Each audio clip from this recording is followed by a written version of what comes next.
Howdy, folks, and welcome to another day in the Milky Way. And tonight we got a great show for you with my co-host, David Null, Hawkeye Two Feathers. Thank you for being here. And thank you for having me again. How many shows is this, my friend? Oh, this is 117th show. Wow, 117. Well, as always, we greet you with the love and the honor of the infinite creator. And we always pray that all of you are doing as well as possible in this crazy world that we live in. And thank you for stopping by and listening in. Absolutely. And to drop a little one, we got our story for tonight is called Mink and His Uncle. So that'll be later. Yep, exactly. And tonight we got a great show. Guess who we're going to be talking about? This guy right here, Buffalo Bill Cody. Yes, this is going to be an interesting one. And how do you say this? Now, we were doing Black Elk here. You know, Black Elk Speaks. This book here, if you get it, it's a great read. Check it out, people. Black Elk was a seer, and he last two shows, wasn't it? Last two shows. Yep. We've been talking about Black Elk and going through his life. Now, Black Elk was growing up on the plains. He hadn't even seen a white man, a Washishu, which means, you know what? So, and Washishu means the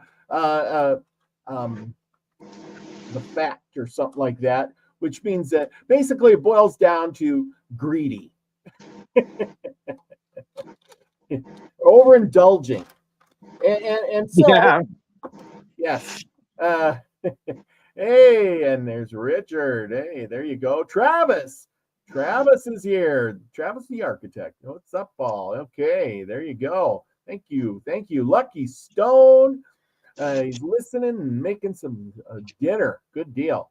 A little late for dinner, though. Oh, but anyway, either way. So now Black Elk, he did a lot of things, and he's growing up. He goes to the Battle of the Little Bighorn. His cousin is Crazy Horse. He knows all the chiefs, etc., etc. Well, it's the end of the era. You know, after the big battle, most of the people are heading out for the reservations, which at that point in time they called the agencies. And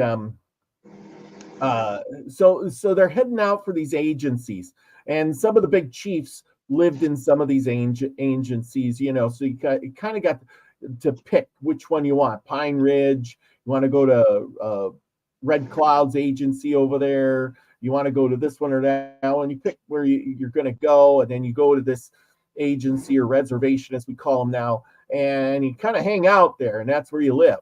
You know, you can set your teepee up on the thousands of acres that the government has given to you, and then you wait for them to give you some beef or whatever and food. So basically, you're squatting there and waiting for the government to sustain you.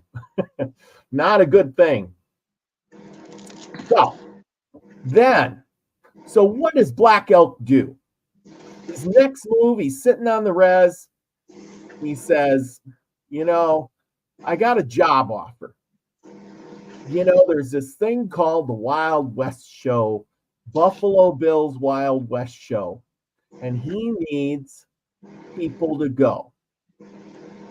And he's going to hire us to go there, and I got an opportunity to go. Should I go?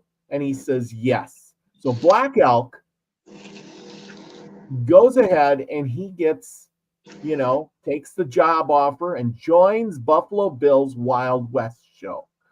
Now, we're going to put a backstory on this whole thing with Buffalo Bill, because needless to say, Buffalo Bill paid a pivotal role in the Indians' history, believe it or not. Well-known guy, you know, we're going to go through some of his stuff right now. And man, if I can present some of this stuff.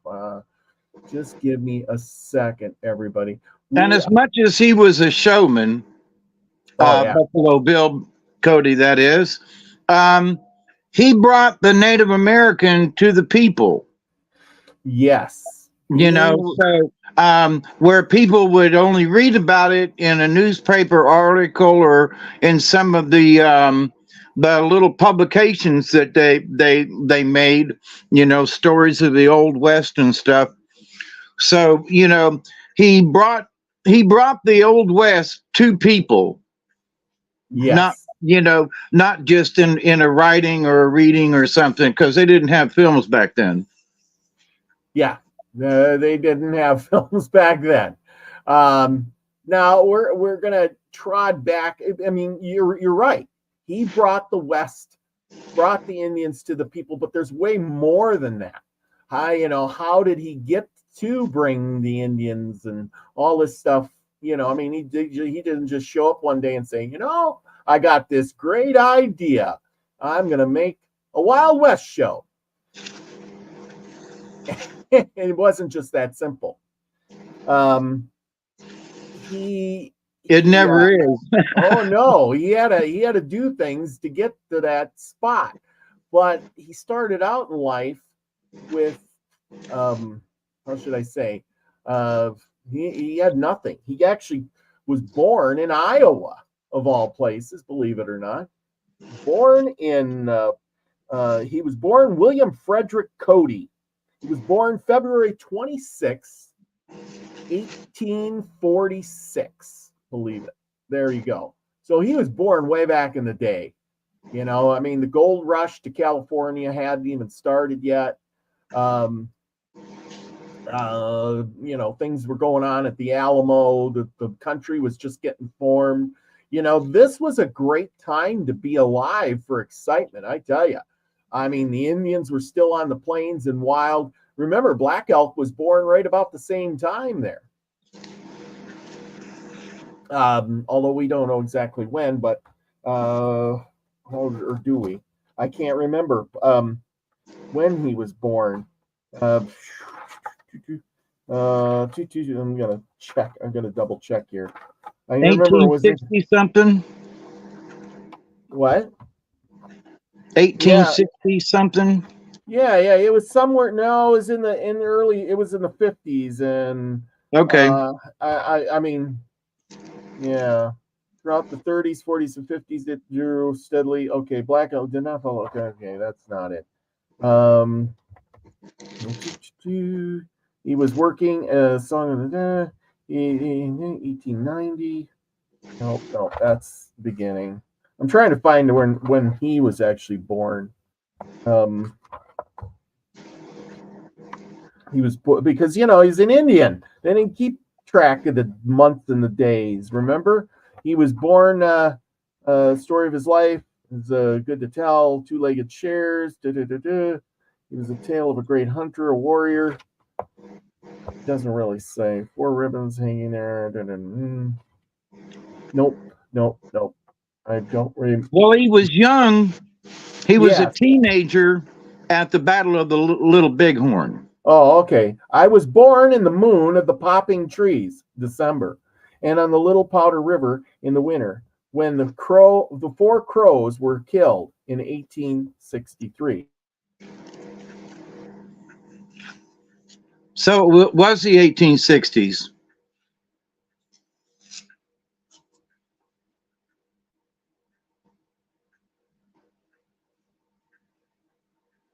Did you freeze?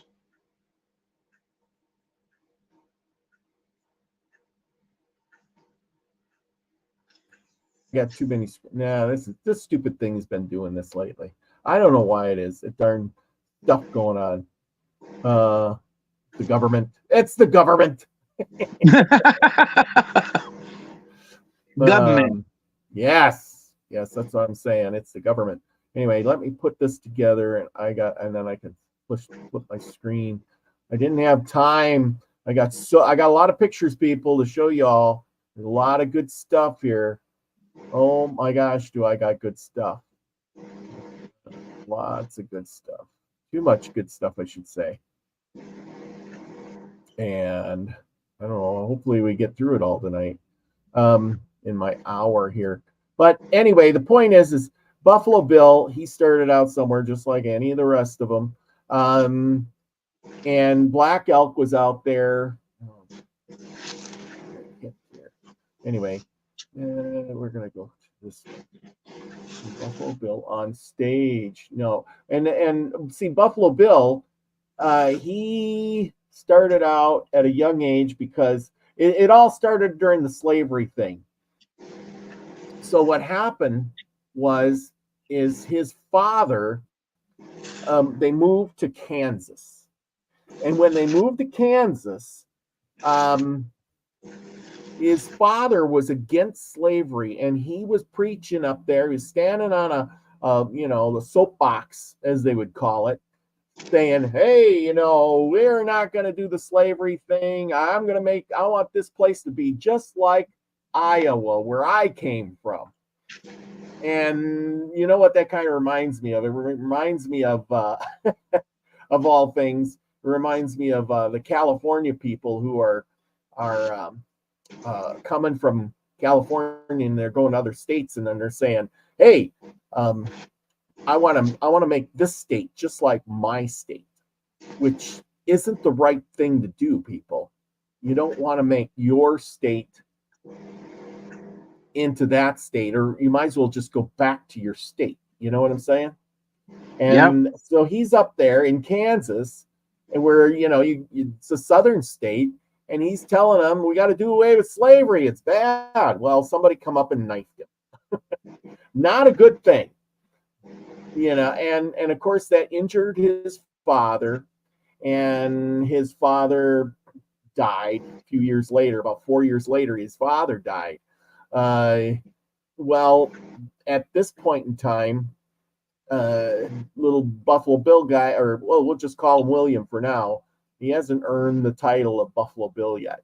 And he's like 10 or 11 there. And little Billy.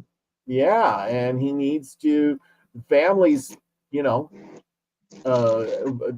broke, the father's dead. He's got a bunch of brothers and sisters, though. He's got a younger brother, and he's got a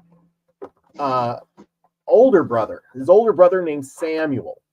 Now, I got this book, and I thought I started reading it last night, and I want to get into a little of this because it's, how we always talk about it's the people that you know, or the people, you got to be born into it. You know what I'm saying? Like, if you want to be president, you got to be related to somebody, because you're not going to get to be president, right? Right. Well, little do we know the genealogy of Buffalo Bill. So Buffalo Bill comes from Spain, believe it or not. Their family tree moved to Ireland, and he came from a line of kings. One of the first of the line of the son of Brighteon Starvanti, and the crown king of Ireland, Anno Dominii, again in 320. Another of the line became king of Connaught, Anno Dominii in 701. The possessions of September were located in the present counties of Clare, Galloway, and Mayo. The names Connaught and Galloway, after the centuries, gradually contracted to Conalloway, Conley, Conley, Corey, Cody, Coldly, and then Cody. So Cody is a translation. I mean, it's the name. The last name is been changed through the centuries, or the hundreds and hundreds of years. So it goes back to several of the Cody family emigrated to America in 1747, settling in Maryland, Pennsylvania, and Virginia. The name is frequently mentioned in the Revolutionary history. Colonel Cody is a member of the Cody family of the Revolutionary fame. Like other Spanish-Irish families, the Codys have their proof of ancestry in the form of a crest, which Colonel Cody is entitled to use being printed afterwards, which is a lion with a arm and a cross, holding a cross. And it's a royal coat of arms. I don't have a picture of it except for this little picture, and I don't doubt you guys can see that. I don't know if you can see that little picture. You know how it goes with the little picture. Anyway, it's kind of goofy. But then, let's see. Good old-fashioned sort of family. Okay.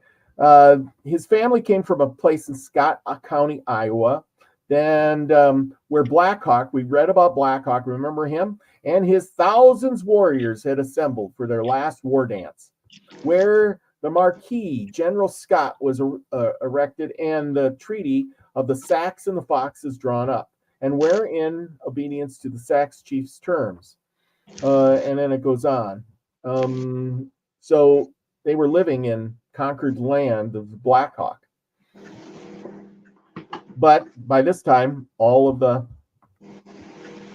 them guys have moved on because, you know, Blackhawk had been conquered. Oh, he was writing Betsy Baker, a matter well known. Okay. I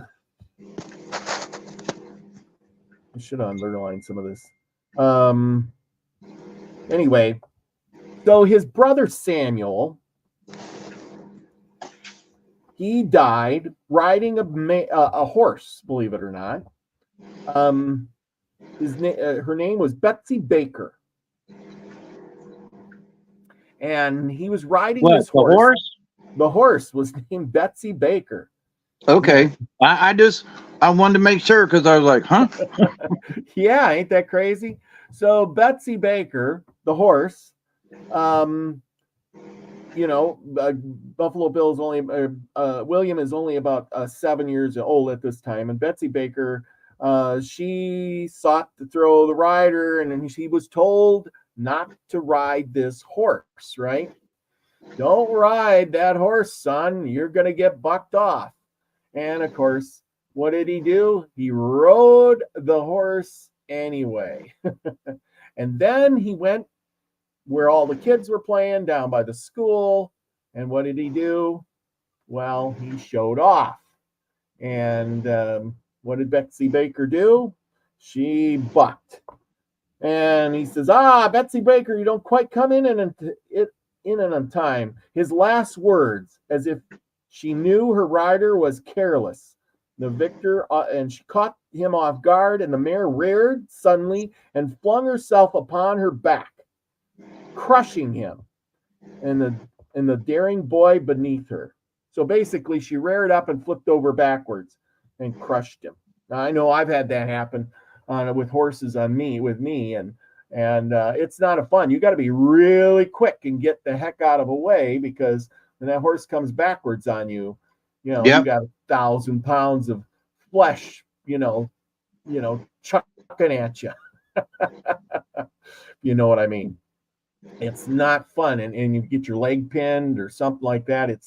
It's not a good day. But anyway, he's a little boy. He got killed that way, and so one down. And so anyway, there's a little starting confirmation. Soothsayer. Okay, both receive incredible a prophecy. There was a prophecy, believe it or not. So Southern says, my mother visited a girl, then came celebrated a fortune teller, and led by curiosity my mother and my aunt one day made two of the crowd and thronged the Sibyl's drawing rooms. Both received with laughing incredulity and prophecy that my aunt and the two children with her would be dead in a fortnight. But the dreaded thing was fulfilled to the letter. All three were stricken with yellow fever and died within less than that time set. Wow, that was a good soothsayer, wasn't it? Okay. Against a fulfilled prophecy. Okay. Okay. So the prophecy. So us young children, our brother Samuel was a shadowy memory, centered around our parents. The natural was a transition and helped in strange assimilating. My mother was a woman of too much intelligence to force a character to nourish the average superstition, but prophecies fulfilled with temper, though they may not shake the smiling unbelief of the most hard skeptic. My mother's moderate skepticism was not proof against the strange fulfillment of one prophecy which fell out of this. Okay, then the startling confirmation of the soothsayer's divining powers not unnaturally affected my mother's belief in the part of the prophecy relating to herself, that she would meet her future husband on the steamboat by which she expected to return home. Remember, her husband Isaac had died, who was Bill's father. That she would be married to him in a year and bear 3 sons. Oh, maybe that was her former. He married. Okay, maybe that I messed that up. So Isaac is the guy she's meeting, the Cody guy, and she'd already. Okay, so that she would be married to him in a year. Maybe I should just keep reading. To him in a year and bear 3 sons, of one whom only the second would live, but that the name of this son would be known all over the world and would one day be that of a president of the United States. The first part of the prophecies was verified when Samuel's death came, and another link in the curious chain of circumstances was it when the strange that the mother looked with unusual hope upon her second son. And 'tis a good fortune for the boy to be only brother to 5 sisters in the open question. The older girls and petted Will, the younger regarded him as a superior being, while it to all seemed so fit and proper in promise of the stars. Okay. And then we looked for the prophecy's complete fulfillment, and with childish veneration regarded Will as one destined to sit in the executive chair. Anyway, so the whole point is that he was going to be as popular as the president. Who would ever have thought that would happen, right? So from this little kid from Iowa.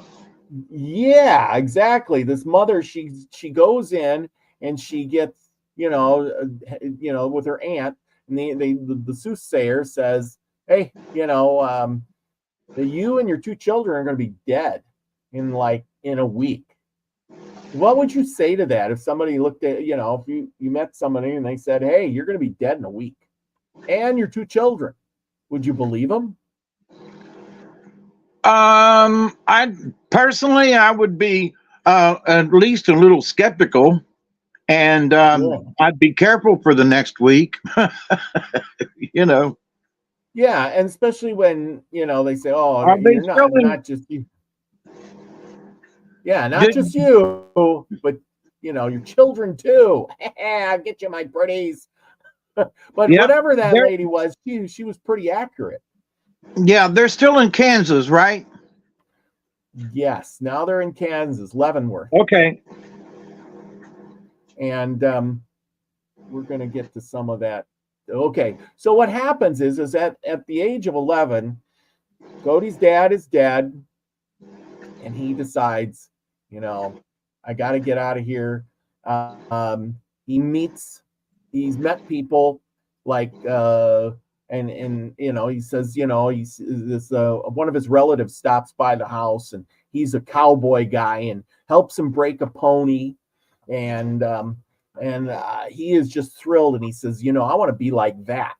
Buffalo Bill was the kind of guy that when he met somebody that was, he wanted to he really wanted to emulate that guy. He took on all the characteristics, like following the footsteps, you know what I mean? Especially after his dad died, he took on, like, he met up with Wild Bill Hickok.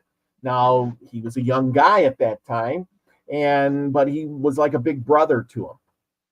So he emulated him and, dressed like him, wore the big hat like him.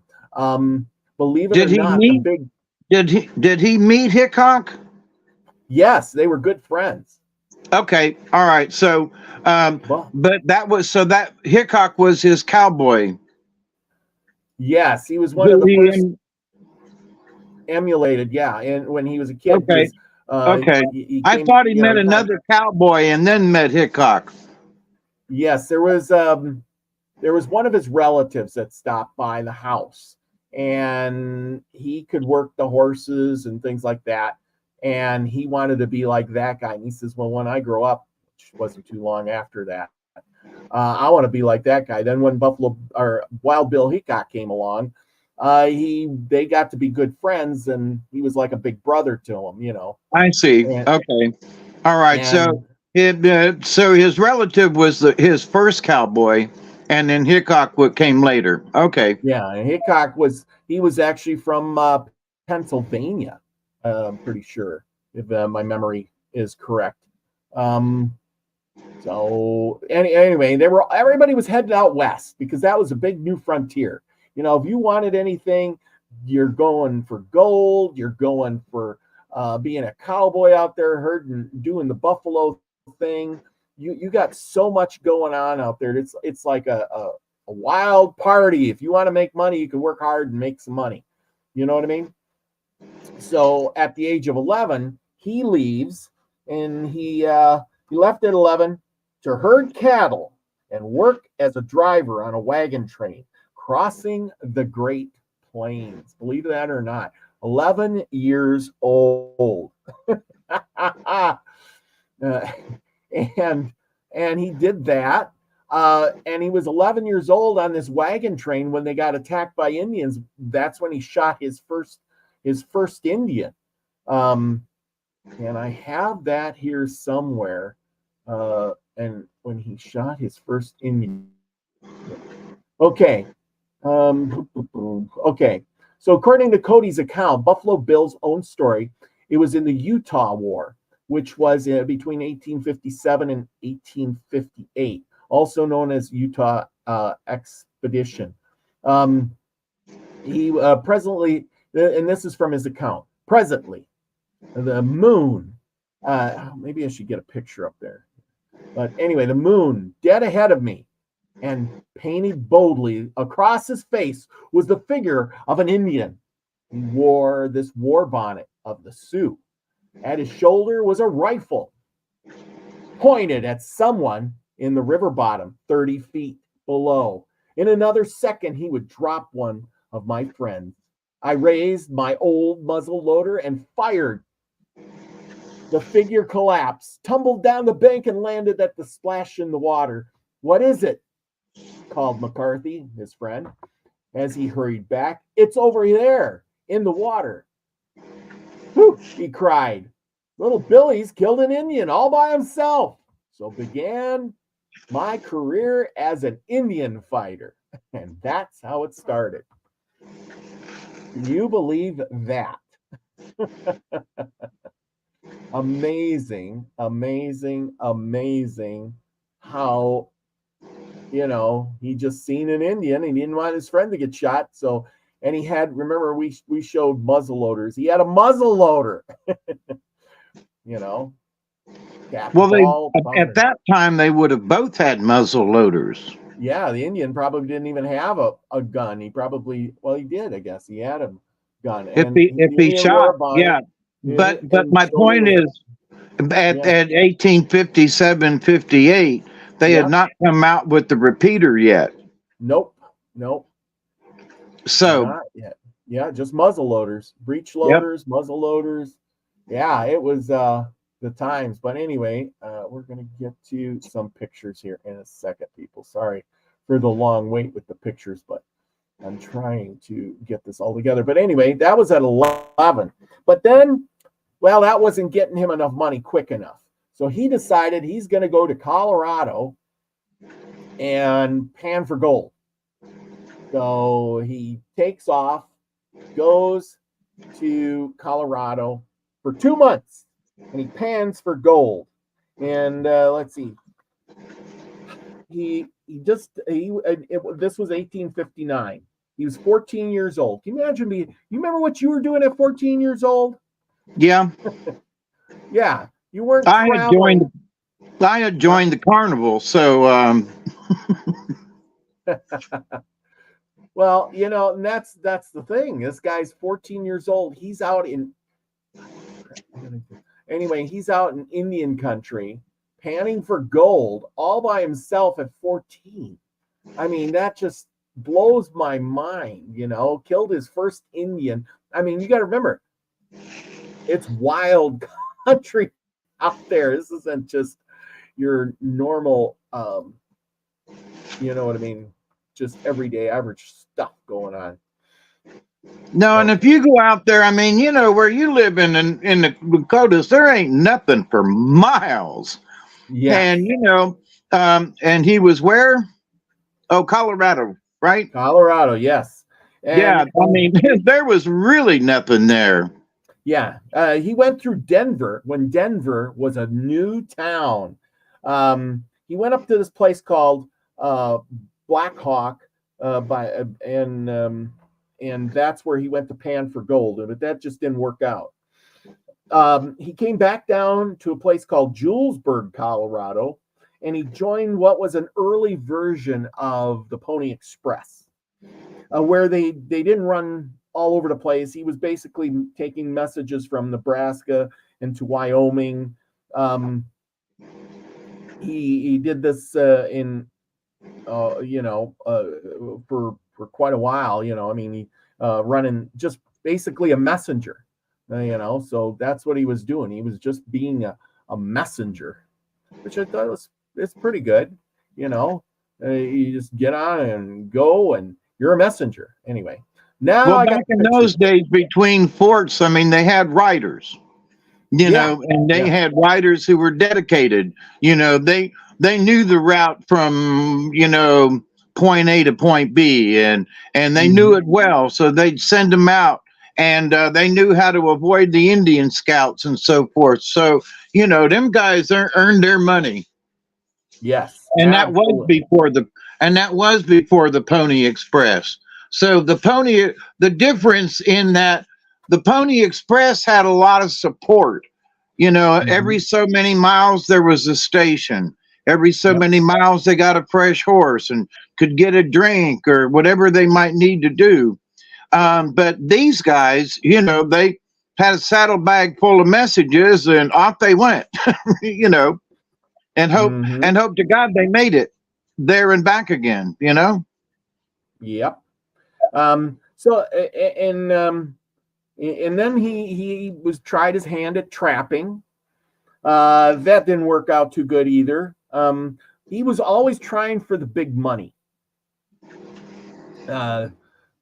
Anyway, so but anyhow, he what was it? The Civil War was coming on, and he was too young to join. Yet at this point. He did join up with this group of hooligans, basically. They called themselves the Red Leg Scouts. And they were young kids who got together like a gang, and they would go out and, terrorize and do whatever. It wasn't the best years of his life there. It was a little shady, you know what I'm saying? A gang of kids running around called the Red Leg Scouts, being terrorizers,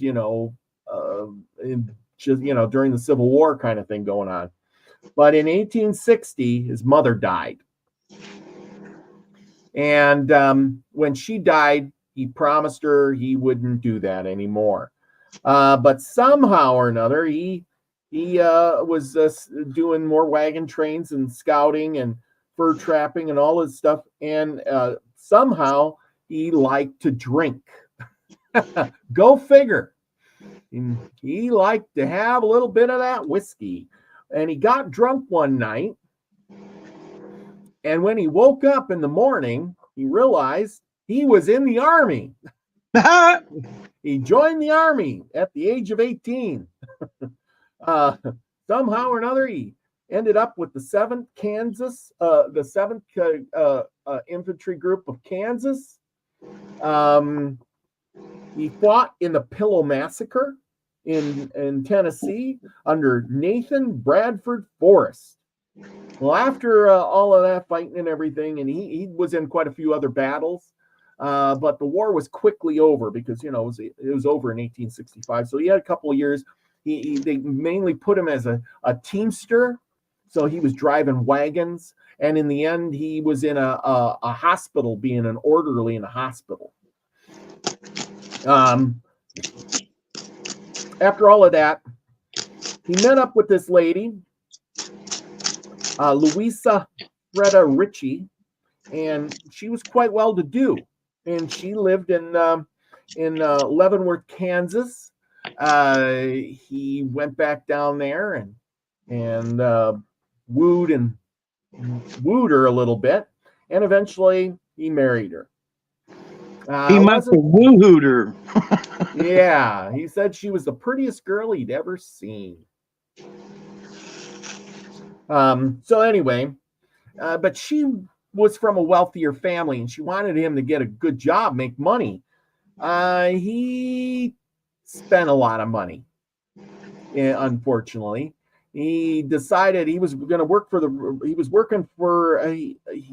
took $250,000, so she was pretty wealthy, and invested it in a town of Roma in Kansas or Nebraska.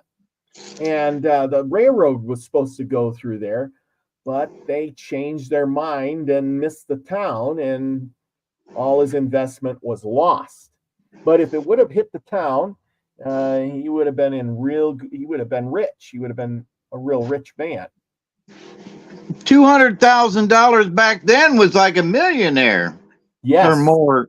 Yeah. I wish I had that much money now. Yeah, exactly. But anyway, sorry. No, exactly. 250,000 was like $1.5 million, or something. But anyway, lost all that. She was disappointed in him.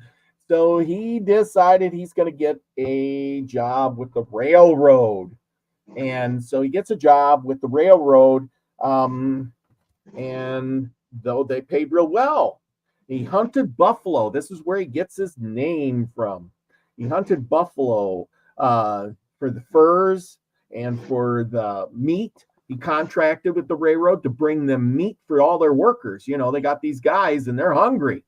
And how are you going to feed them? You're feeding them buffalo. And they didn't have enough cows out west yet. No. So, yeah, because the buffalo were out there and, on the plains. Anyway, he had hired a crew of guys. He would go out and shoot the buffalo, and he was making $100 a day. Can you imagine making? But that was, like making 10 grand a day at the time. You know what I mean? He's paying a whole crew. You know what I'm saying? Yeah, because back then, if you made $50 a month, that was rich. Yes. If you were, worked as a hired hand as a cowboy, if you made $50 a month plus room and board, that was good. So $100 a day, he was making it big time. Yes, he was making the bucks. And that lasted for so long. And when the railroad was complete, they said, well, the coffers dried up. We're done. That's that. We're see you later. And that was it. And he was done. He wasn't making money anymore. Of course, he liked to spend money as fast as he made it, which was really, kind of crazy. So what happened was then he went back and he met up with his buddy, Wild Bill Heacock. Now the war is over. Met up with him, and they got a job scouting for the army. It's Indian territory. Well, Wild Bill's doing pretty good there, and he says, "Well, hey, uh, while Buffalo Bill was, shooting buffalo out on the range, Wild Bill was being a sheriff and he was a lawman for a while, and this all ties together because he was doing his sheriff stuff, and he was the first man to have a shootout in the street, believe it or not. Wild Bill Hickok was. And that's where the popularity of the shootout was, where you do the 10 paces and you turn around and shoot at each other. That was Wild Bill Hickok that started that, believe it or not. Then Wait. They had the duel. Who was it? One of the presidents back in the 1700s. They had a duel. Yes, that was different. That was like a setup. You grab your guns, you walk 10 paces, and then you fire at each other. Kind of, you know what I'm saying? Well, right. Wild Bill they met face to face in the street. Yeah, like, I'll meet you in the street at noon. It was kind of the same thing, but it was all over a woman and a watch and a gambling thing. And well, the duels were always over something stupid like that. Yes, exactly. Excuse me. But fighting over a woman was stupid. Oh, yeah. Well, but the thing was, is they were out there going to have this duel, and duel, not a duel, but the gunfight. Well, Hickok won, and it got publicized in the papers, and next thing you know, he was in dime novels and things like that. Well, when he met up with Buffalo Bill, he's scouting for the Army, and he's making $50 a month. And so Buffalo Bill gets a job there, and now he's doing real good. He gets promoted. Now he's making 75, and eventually he worked himself up to like $100 a month. So he was a good scout. And where Wild Bill was telling him where he really makes his money is where he takes people and guides for individual parties, taking them across the, wherever they need to go across the plains, right? Yeah, to get them through Indian territory. Yes, exactly. And so Buffalo Bill started doing the same thing. And what happened is this guy, Ned Buntline, he came along and he was writing dime novels. And when he wrote these dime novels, he ended up, wanting to get Wild Bill in on it. And he met up with him in a bar, and Wild Bill drew his gun on him and said, "No, you're not. I don't have no part of this. Get away from me. I don't want the intention." But Buffalo Bill comes over and says, he goes over to the bar and he starts talking to him. He says, "Well, who are you?" And he says, "I'm Buffalo Bill." And next thing you know, he's all of a sudden, he's getting wrote about in a dime novel. So all of a sudden, Buffalo Bill is famous because he bumped into a guy in a bar.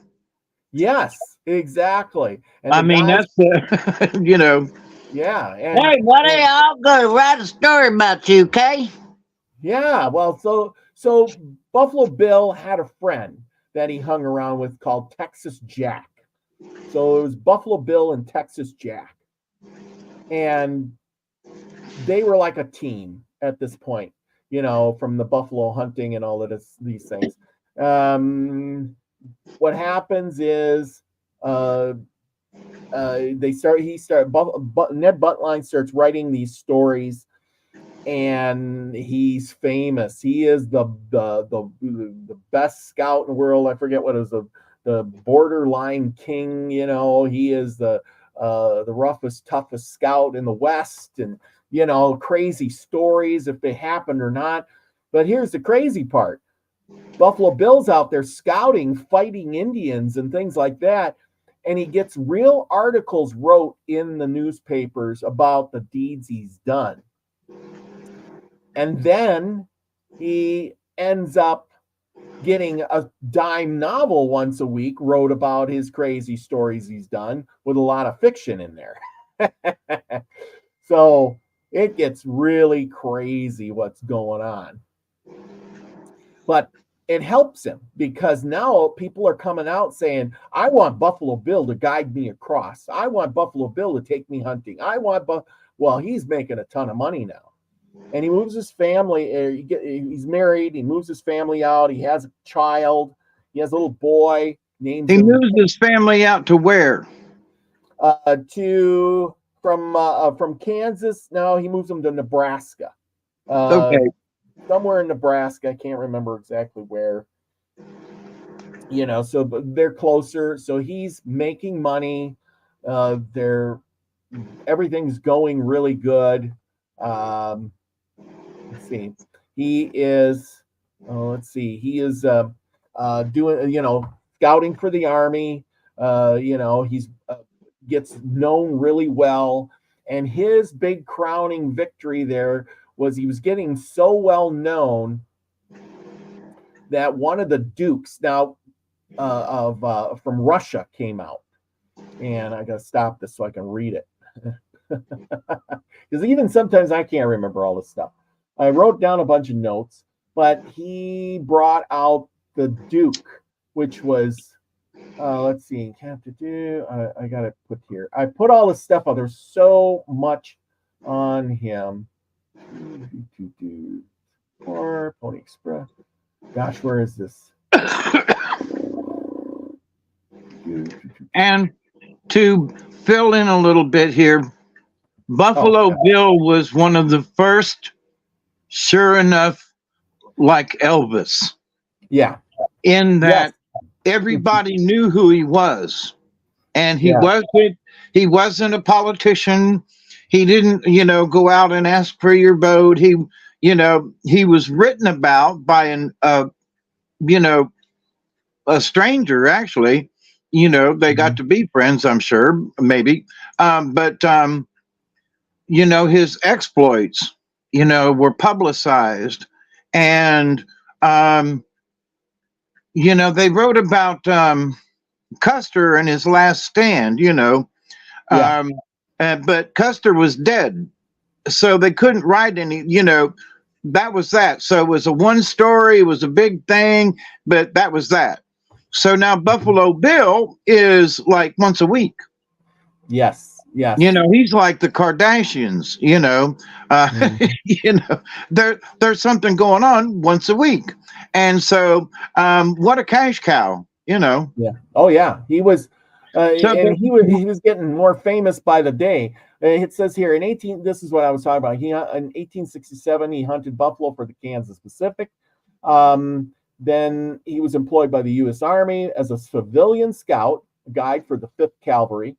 His experience and skills of planes made him an invaluable tracker and fighter. And on April 26, 1872, Cody became one of only 4 civilian scouts to be awarded the U.S. Congressional Medal of Honor during the Indian Wars in valor and action. Let's see. So that was where then he got famous. And now, like I said, all these people want him. In the U.S. Army General Philip Sheridan saw in Cody a combination of charisma and frontier know-how, a natural public relations windfall for the Army of the West, which was in need of some good publicity. Under the protection of the Army, visiting dignitaries such as the Grand Duke Alexis of Russia took lavish hunting expeditions accompanied by General Sheridan, Major General George Armstrong Custer, with Buffalo Bill as their guide. These excursions were full-scale media events glamorizing both the military and Cody. And so, like I says, he got that going for him because they were, he was just that kind of guy. And then he got that publicity. And like I said, it all boils down to, I think, he's a line of royalty and maybe that comes through in the genes. You never know. Yeah, I but don't. he was actually that good though, because otherwise he'd have Yes, been dead. He yes, was yes, that he would have. good, you know, He and was. so he didn't get a Congressional Medal of Honor because he was just some mamby-pamby scout. No, you know, No. he was one of four because they were so damn good back then in those days. I mean, if you didn't come home with an arrow in your back or something, and you know that the party you took, you know, they all made it. Everybody survived. I mean, you know, Hmm. so not only was he famous, but his reputation as a sure enough good scout. You know, Yes, so yes. it you He know he wasn't some. They didn't make him famous for nothing. He was no, famous for a reason. You they know. didn't. Oh yeah, exactly. But he got the. It was he was just in that right spot at the right time, and he was good. And then, like I said, the Lexus of Russia. That was a famous guy. The you got the Philip Sheridan was a famous general, big famous general, and Custer was he was famous as all of them put together. You know what I'm saying? But here's where he got to be famous. During this time, the pulp fiction industry produced inexpensive magazines that romanticize the exploits of heroes and villains who roam the plains, including Buffalo Bill, a central figure of many of these inflated truths. In 1872, dime novel writer Ned Buntline persuaded Cody to portray himself on stage. Well, there's more to it than that.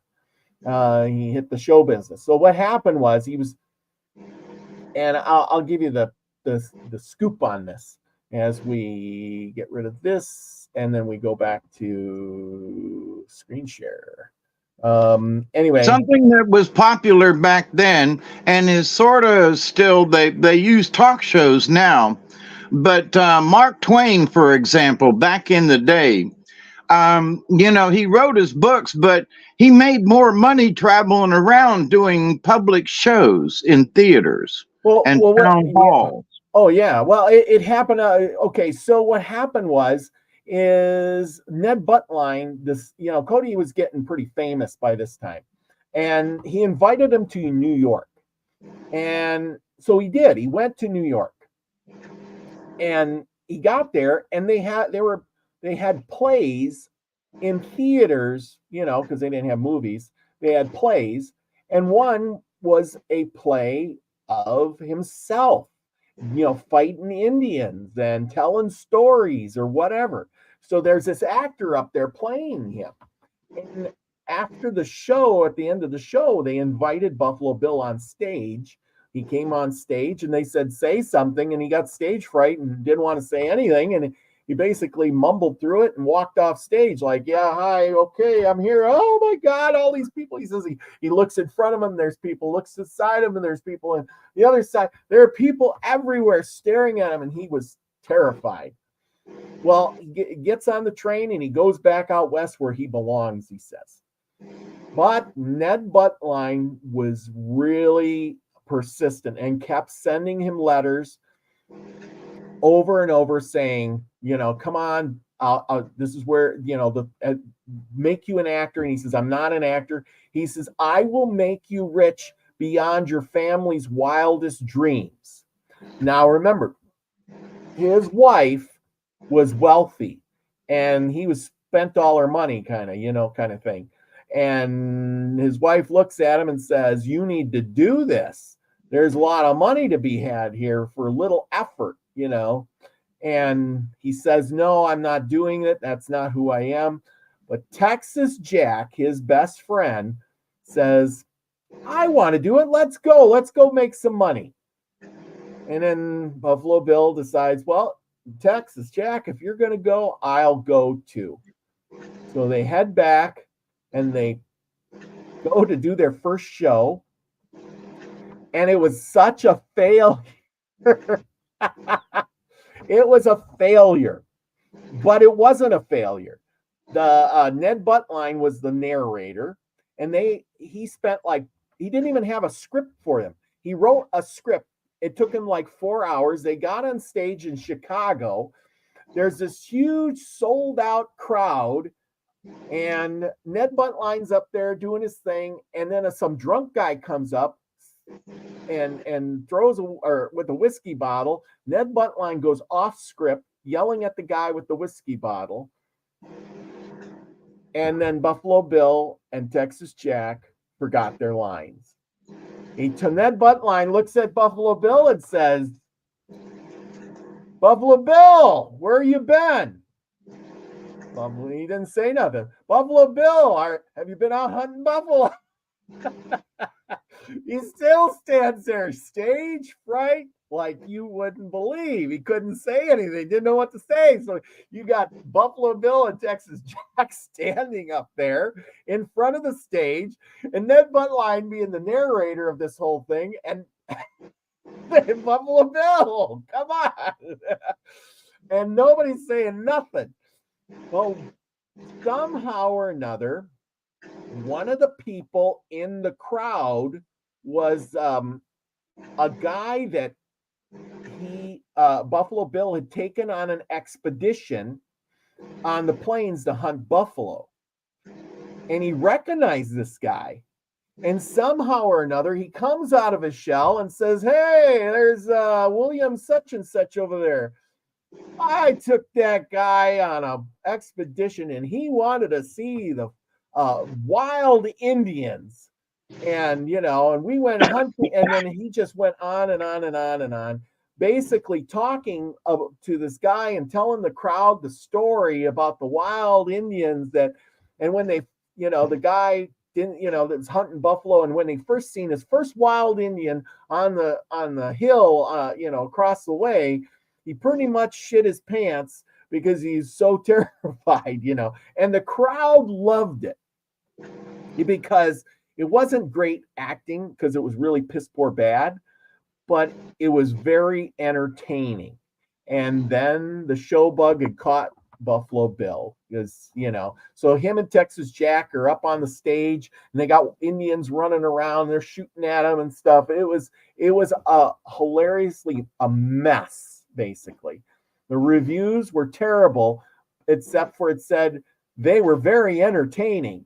And a star was born, and they went on the road for like 8 or 9 months, shows all over New York, Philadelphia, up and down the coast there. And he made like $60,000 in those few months, which was like $750,000 nowadays in a few months. If you could make $750,000 in about 8 months for little next to no work, you'd be doing pretty good.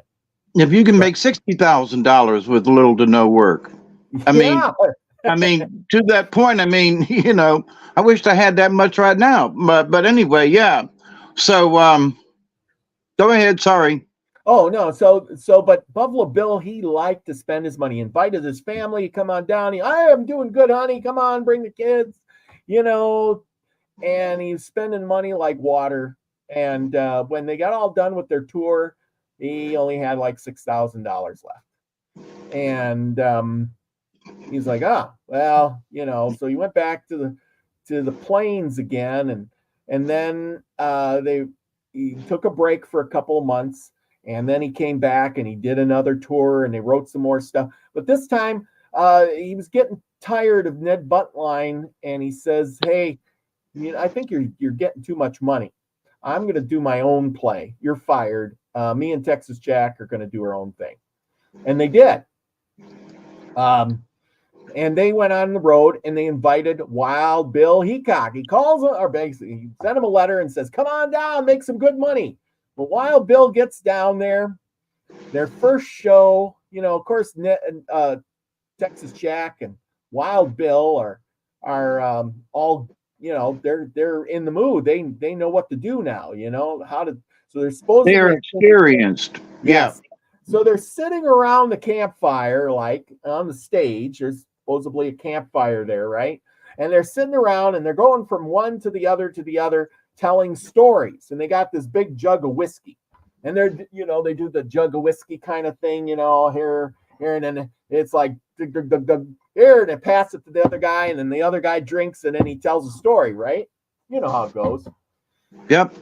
Well, it gets to Wild Bill, and Wild Bill Heacock takes a drink, glug, glug, glug, and he spits out all over the place, all over the stage. He says, "This ain't whiskey, this is tea." I can't tell a story without whiskey. And the show stops right there till somebody got him a bottle of whiskey. Then he says he could tell the story. And then he gets his whiskey, tells his story. Everything would be was pretty good. Well, anyhow, I imagine it got a laugh.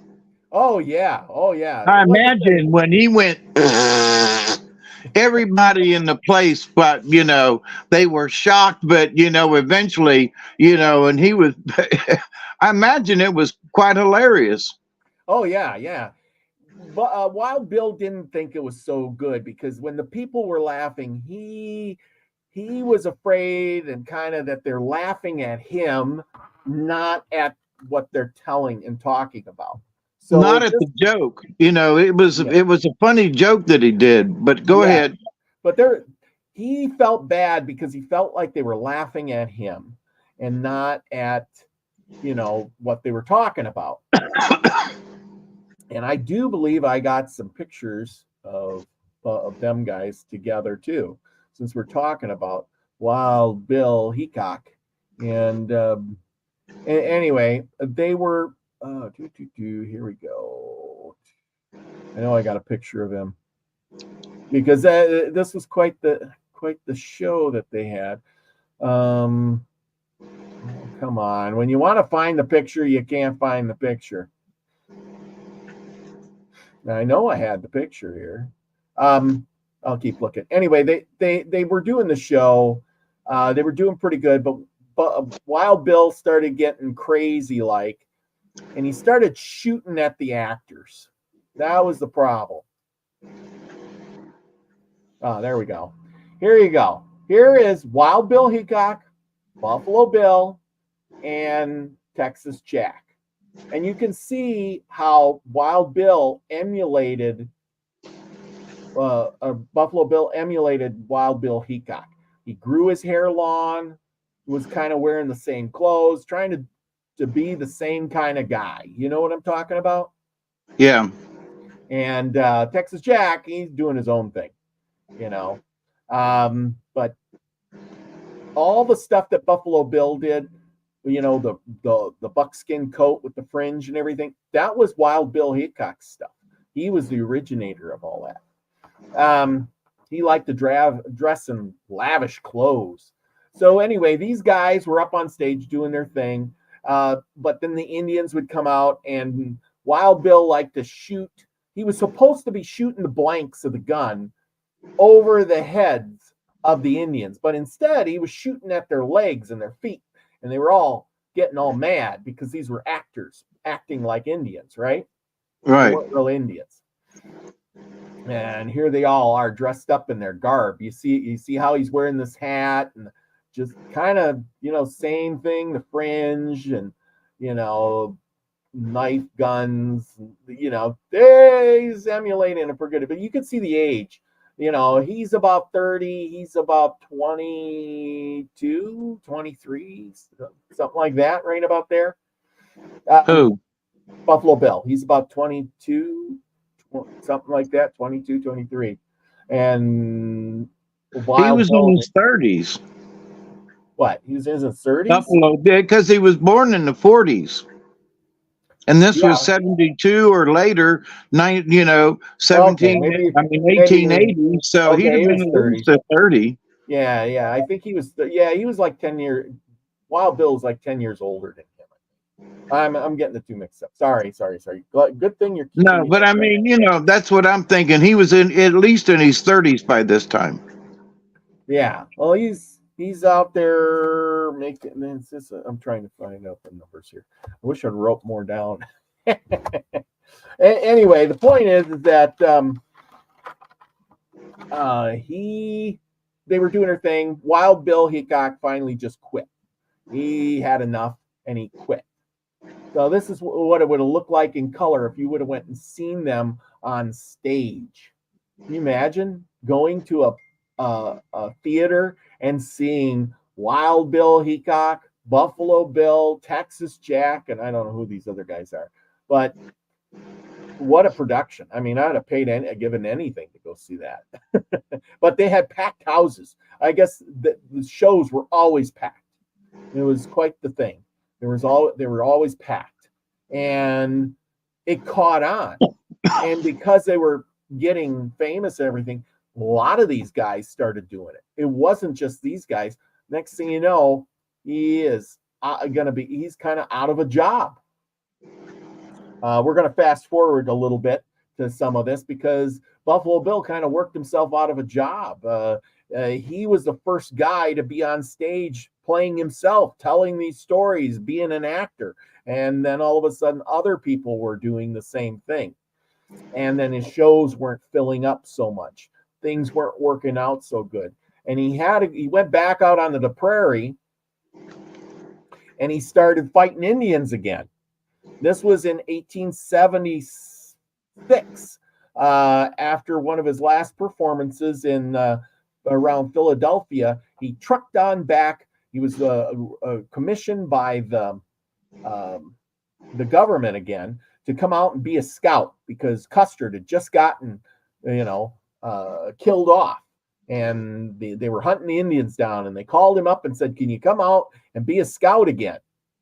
And he said, "Sure, I'll come." So he goes out there, and sure enough, he's, helping some messengers out. He's scouting, and some Indians come up, and they have a little battle. They're way ahead of the big troop, and they had a battle, and he kills the Indian chief Yellow Hair in the process. He killed Yellow Hair. Apparently, they were racing each other head to head, horse to horse, and Buffalo Bill shoots the horse out from under Yellow Hair, and the horse falls. Buffalo Bill's horse catches a hole and also falls to the ground. Now the two men are on foot and they're running towards each other. Well, both of them grab their guns and fire. And the Indian did not make his mark, but Buffalo Bill's gun was sure and true. And Yellow Hair dropped to the ground, and he ran over there and scalped him and grabbed his headdress. Apparently he had a headdress on at the time, and grabbed the headdress and the scalp and said, "This is the first scalp for Custer." And that became a famous saying at that time. And he sent the scalp and the headdress back home to his wife. Whoa! Ooh, what a present! She was probably really happy because no shit. Apparently, at that point, she was in New York, living in New York, because he was doing all those things. Anyway, Secret Truth. There you go. You're late, but don't worry. There's good stuff to be coming. And anyway, he gets there, and this is where he has to rethink things. He's out there doing this, and he says, "You know what? I got a great idea. I'm going to do do this Yellow Hair, skit. Now I'm going to do the play about the battle with Yellow Hair and da da da da da. So he has to rethink things, and he gets this guy. I can't remember his name, but they get together, and he says, "Let's start the Wild West show." And outside with a big arena, something new. And sure enough, they start this Wild West show. And it basically begins at during the centennial, or not, in 1877, where he is out west in a town. I can't remember which town in Nebraska. And the town is going to have some horse races or something like that, and some foot races, and do the old celebration, right? Well, Buffalo Bill comes in and says, oh, you can't do that. You got to do it more than that. And they said, fine, if you want to do more than that, go ahead. And what did he do? He knew how to advertise. He puts up posters and flyers, and he sends out advertisement all over the West telling people to come to this town. We're going to have the biggest celebration ever. And what did they do? They did. He was the guy who started, believe it or not, rodeo.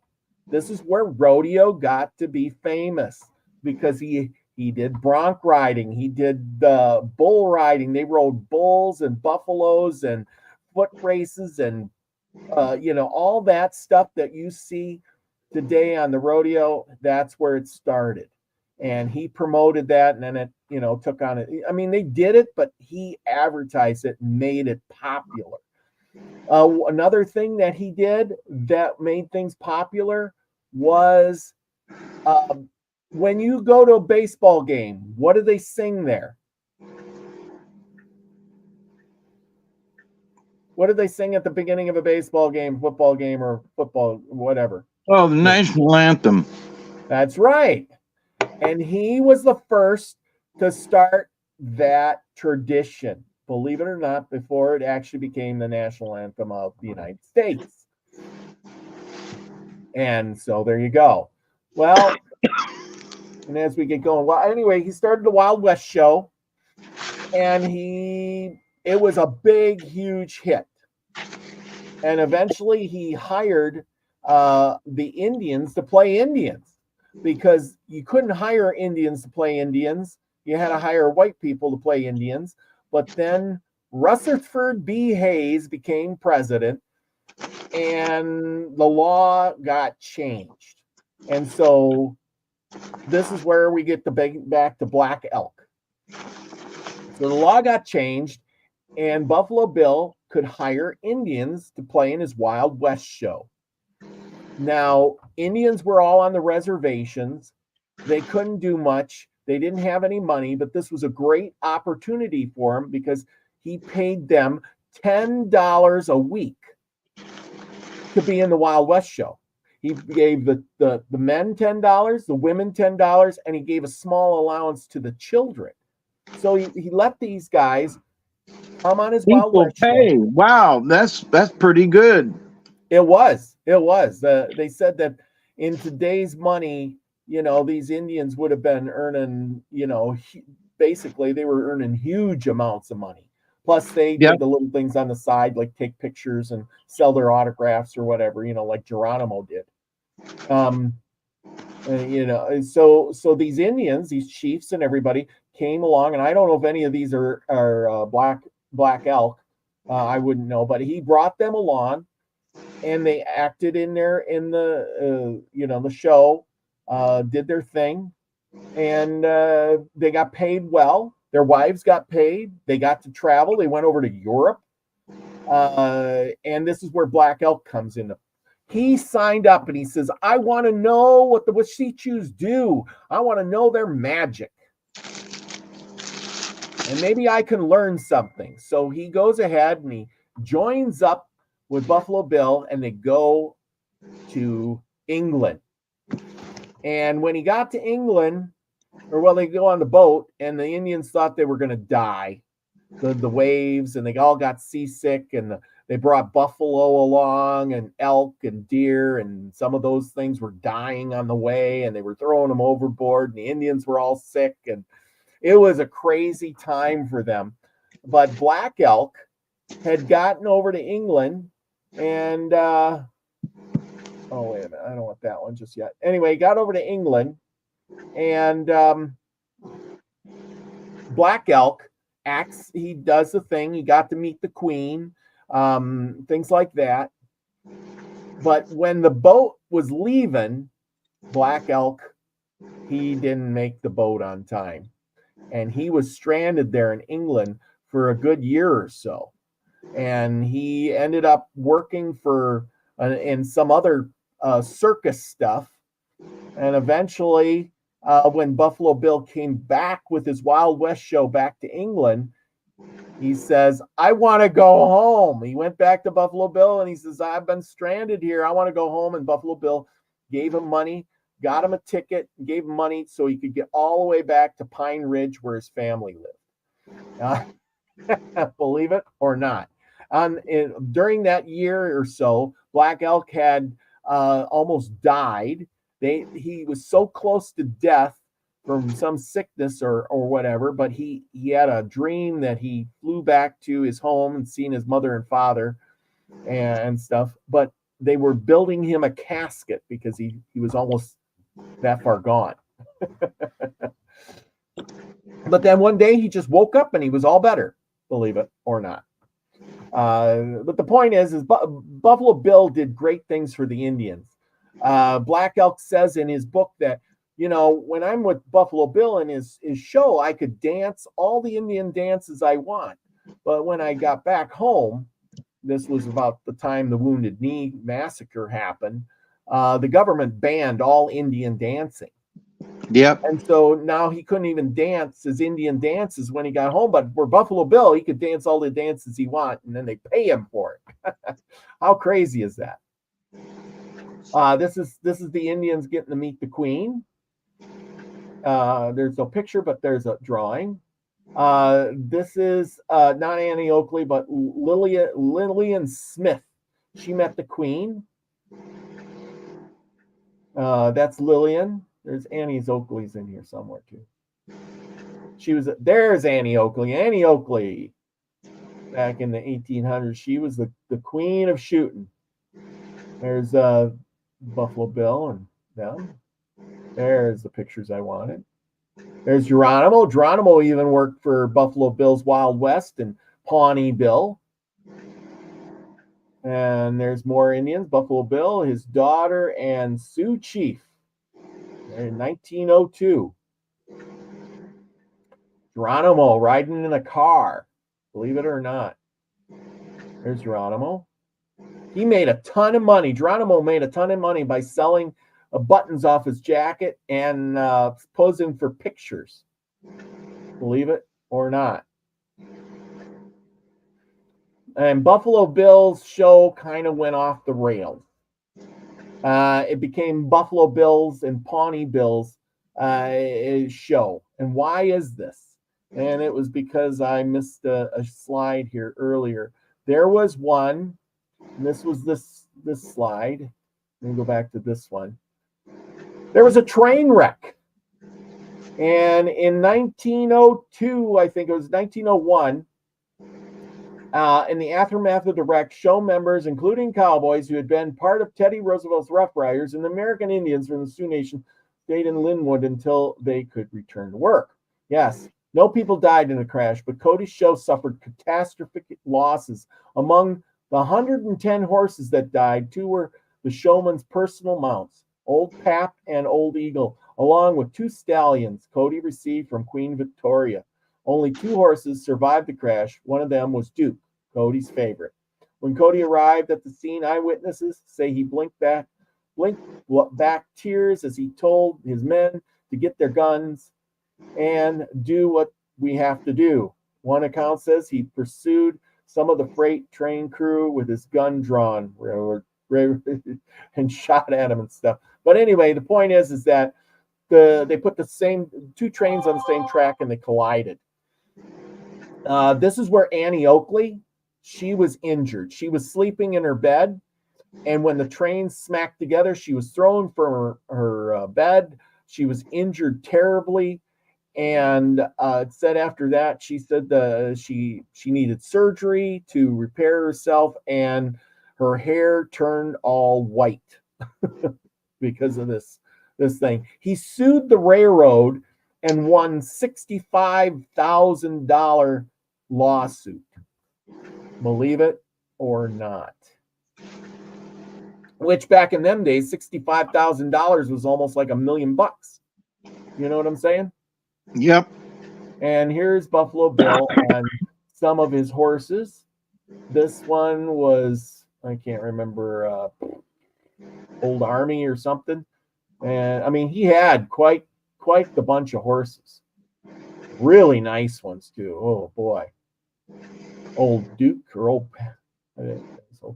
But we got a treat for y'all. We got a treat. I got to stop sharing. We got one last thing. One last thing, and then I can let you read your story. Sorry about all the wait here, but this is this. Okay. Now, we're going to take you back to yesterday. And when Buffalo Bill came to town, oh, this is one of the better ones, I think. When Buffalo Bill came to town, now just close your eye, or don't close your eyes, open your eyes and picture this. And I'm going to put together as best as I can, because this is what would happen in 1910 when Buffalo Bill came to town. And we're going to go with this. And here we go. Oh, shoot. No, stop sharing. I didn't hit the right button. Okay. Here we go. I hope y'all like this.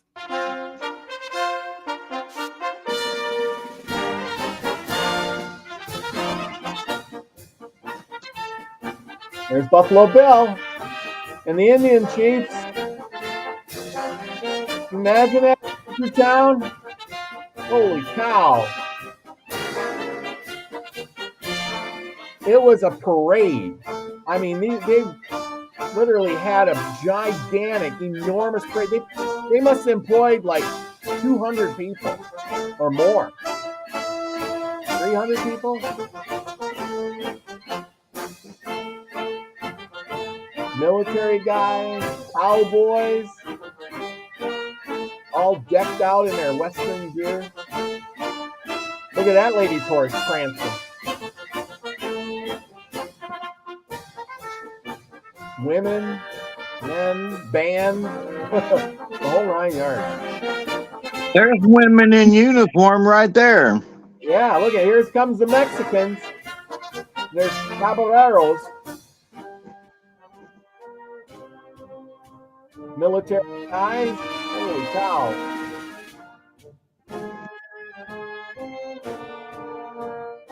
There's the band.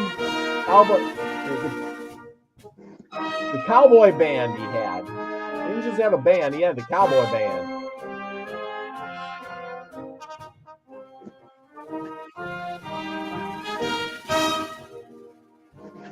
The Arabians. He had the Arabs with him. Oh my God. And the Africans.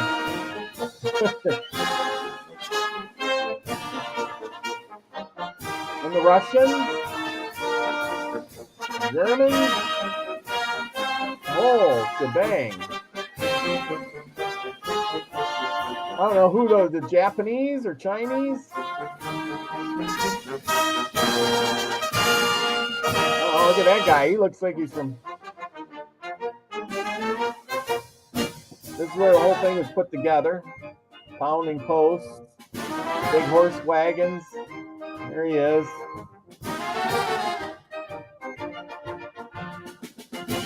Look at, for an old guy, he can get on a horse and ride, can't he? And he just hopped right up there. Yeah, he would have been, if he was born in 43, and this was 1910. Yeah. He's in his 60s. He'd have been like 65, 70. Well, he died at 70, so. Okay, so. In 1917, so 7 years, so 60, 62, 63. Look at all the horses. Look at the crowds. Oh my gosh.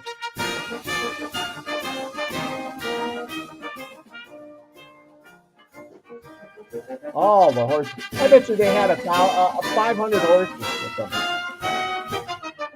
Oh yeah, look at Japan, China. There he is. Now watch his horse. Look how his horse just backs right up. That's a well-trained horse. Ladies and gentlemen, permit me to introduce to you a Congress of the Rough Riders of the World. The Congress and the Rough Riders of the World. Ain't that something? How entertaining. Unbelievable. See, this is where they have bucking horses. Imagine having to get on a horse and buck it out every day for your pay.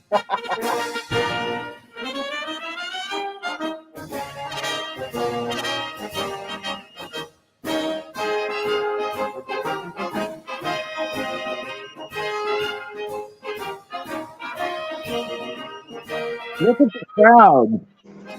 Yeah. Like I said, they had packed stadiums all the time.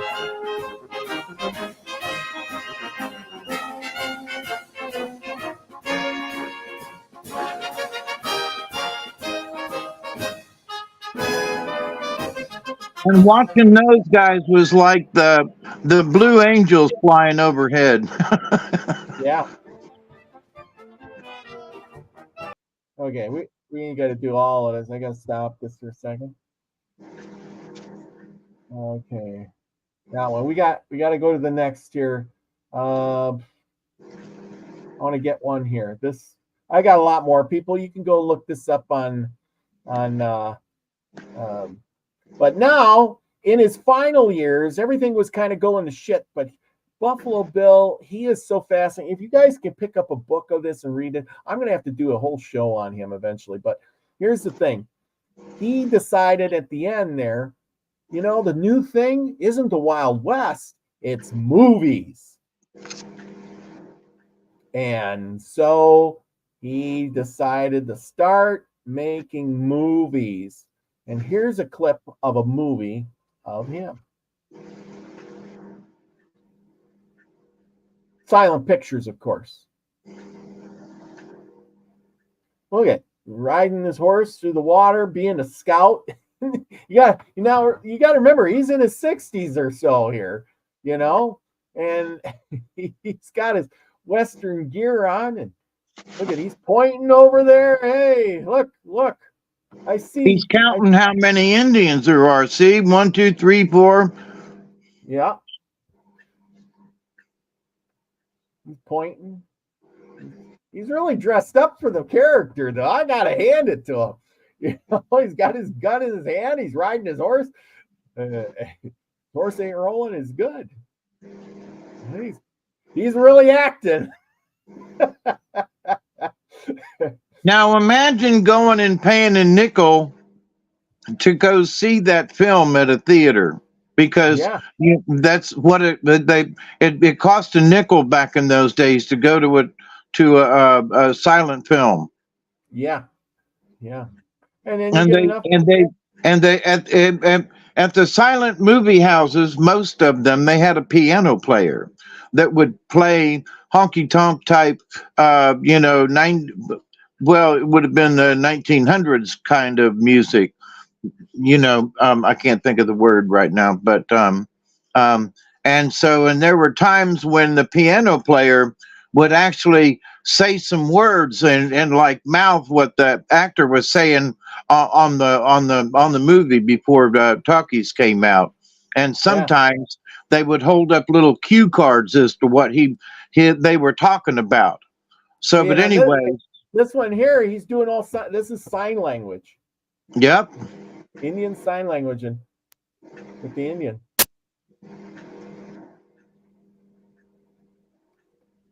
And I just thought this was really interesting. Like, wow, he knew how to. I mean, this guy was. That's talented. the real deal. Yeah, that's the real deal, man. That's not made up stuff. That's the real deal right there. Yes, that's the real deal. That's why I pointed it out as so important. I mean, I thought this was a really good one to show. You know, he's having a conversation with this guy with sign language. And of course, they're making noise, mouth. I just thought that's so fascinating. This guy was the real deal. I mean, no wonder why he got to be famous, because he was the guy. And also too, I'm sitting here thinking, he went from killing the Indians yes, to hiring them. and Yes, and that, and in a lot of ways glorifying them, because the United States government was basically trying to put them on a reservation, and he took them all on tour. yes, and literally So, he, yeah, rather than being on the res, I mean, I can imagine how many people were kind of pissed off at that, but he was making so much money, and it was better that he was taking them to New York City rather than having to fight them, yeah. So I Mhm. guess they figured it was just better to, all right, well, we'll accept this. Well, but they still couldn't dance, could they? Where in the show they could, but Oh, when in they the got show back, they could, when they got but they back, but they couldn't dance on their own at the on the res. nope. which Now, ain't which that some stuff? yes, Ain't that some? So the traveling powwow, that's how they got started. yeah.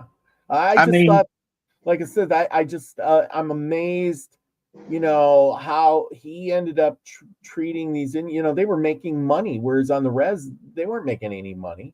no, they were They starving to death. Yes, they were starving. They were being treated badly. They couldn't do anything, etc. Their land was being sold off. Their reservation areas were being dwindled, but he employed them, gave them good money, let them do whatever they needed to do, and I think we got to give our hats off to Buffalo Bill, because like I said, in 1876 or so, he was out there scalping an Indian, and then a few years later in the 1880s he's out there employing the Indian. Right. Amazing. And exactly. And I mean,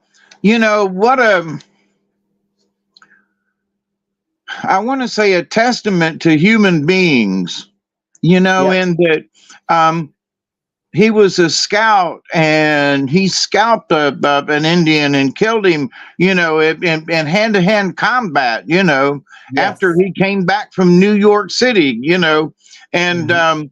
so talk about hands-on, and then to go from that to, having them literally be their blood brothers, and they traveled around together and did the shows together, because having grown up on a carny and traveling around the South, we didn't go overseas or anything, but you get a group of folks who travels from town to town to town to town, and there's a camaraderie, there's a family thing that is there with the group, and here they had to have been close, Mhm. because they had to go and do this thing, and perform, and like I said, traveling troops, circus people, Yeah. they come from all around, but when they go out and do the circus thing, they're all one family. But anyway, so Yeah. and I come to think of it, circuses traveled around, but he made that kind of thing even more popular. Well, yeah, and then and in the end, there, like the 1900s, they got together. Barnum and Bailey, right? Barnum and Right. Bailey, That's Ringling what I was Brothers. just fixing to say. Yep.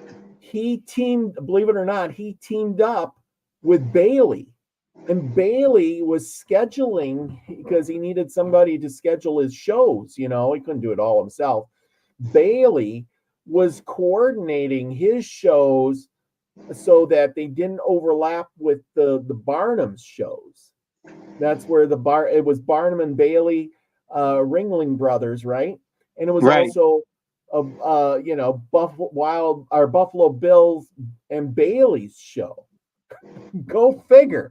Like I said, he knew all the famous people. By it says, I read in here, it says by 1899, Buffalo Bill was the most famous American in the world.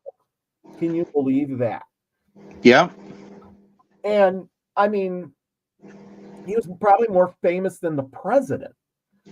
He went to all the countries. He went to, Europe, did the tour, went all the way to Russia, went back. He went to the Americas. He was going everywhere. He had, like you've seen in the pictures there, when he teamed up with Pawnee Bill and stuff, they had elephants in his show. I wish I could go back in time and enjoy that show, because something like that could never happen today. You couldn't do it. You couldn't do it. I mean, people protest when you have elephants in your, in the circus. They protest to the point where they don't have elephants in the circus anymore. They protest for everything. Oh my gosh, you put a man on a horse and he's bucking. Oh my God, you run those darn buffalo around. Don't you give them a break? Don't you give them a little water?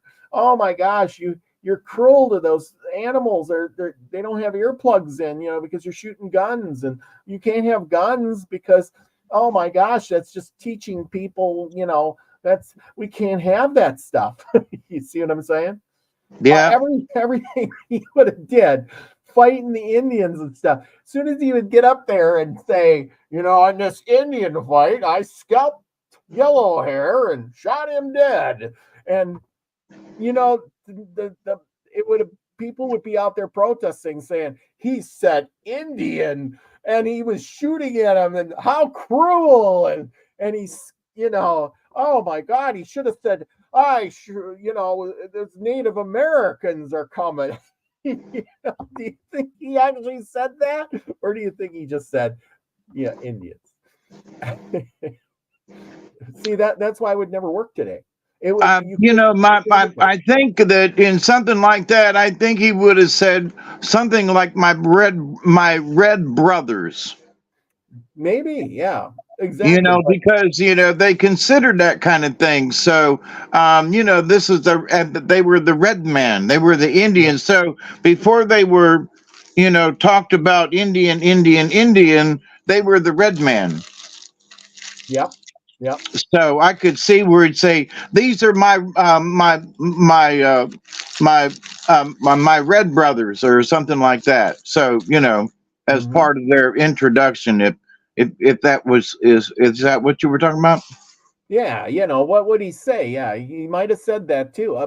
But still, they would have been on the advertisements as Indians. They wouldn't have been put on the advertisements as, oh, we got the Native Americans.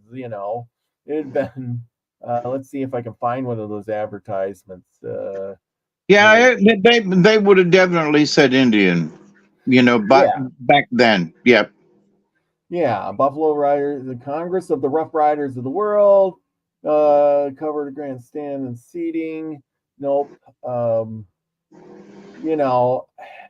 Covered grandstand seating. Yeah, exactly. Well, you've seen in the pictures all those grandstands. Right, but I mean that they specified on the poster covered. I'm just saying. That's Look important. At all those people he had working for him. This was the troop. How they have the big. Look at all those people. Black Elk might be in there somewhere. But look at all. That's a group of people, man. And that's what I mean. I mean that you can bet that they were family to travel around. I'm sure that there was discord between folks, but you traveled around with that many people. You have to, especially to put on a show. Yes. My hat's off to them. Over 100 years ago, God bless them. This one is even better. Okay, as the show got going, do you see what's in the small print right down here? And Congress, or the Rough Riders of the world, 2 electric plants with 250,000 candle power.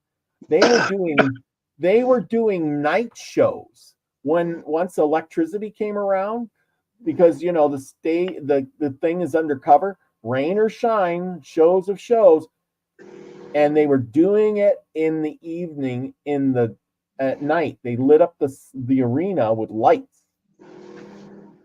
He was the first to do that too. This guy did a lot of firsts. Did you know Did you know when kids play cowboys and Indians, that started because of Buffalo Bill? Believe it or not. That was started because of Buffalo Bill. The anthem, rodeos, cowboys and Indians, all Buffalo Bill. And we can go on about him forever. Even built his own town, Cody, Wyoming. We can go on and on. But anyway, you got to get on with this story tonight. Well, yeah, if you'll ever. I know. This was just very interesting. It was very interesting. But you're all set. I'm not complaining. It was good. I think I'm going to do a separate show on just Buffalo Bill and put it together, because this is quite the thing. I got a lot of information on him. Once I read this book, The Last of the Great Scouts, life story of Colonel William F. Cody, by Helen Cody. Yes. Okay, it's all yours. All right, hang on.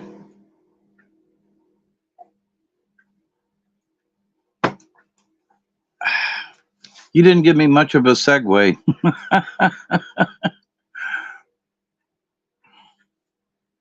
All right, our story for this evening is called Mink and His Uncle. And the characters are, and if you all can see what's on that page, Duau Dahandang Eg. Two Feathers. I think Two Feathers is easier to say. Mink is Hathondes, or Geodaga. And Theodu Huaishi is Woodchuck Leggings, the Deceiver.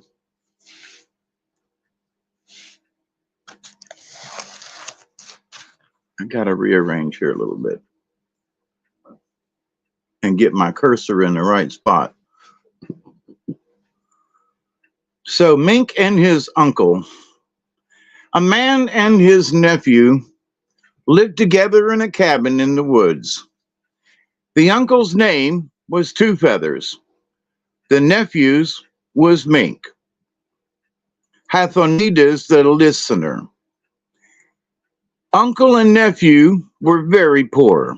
Their food was the fungus of trees and a kind of wood mushroom.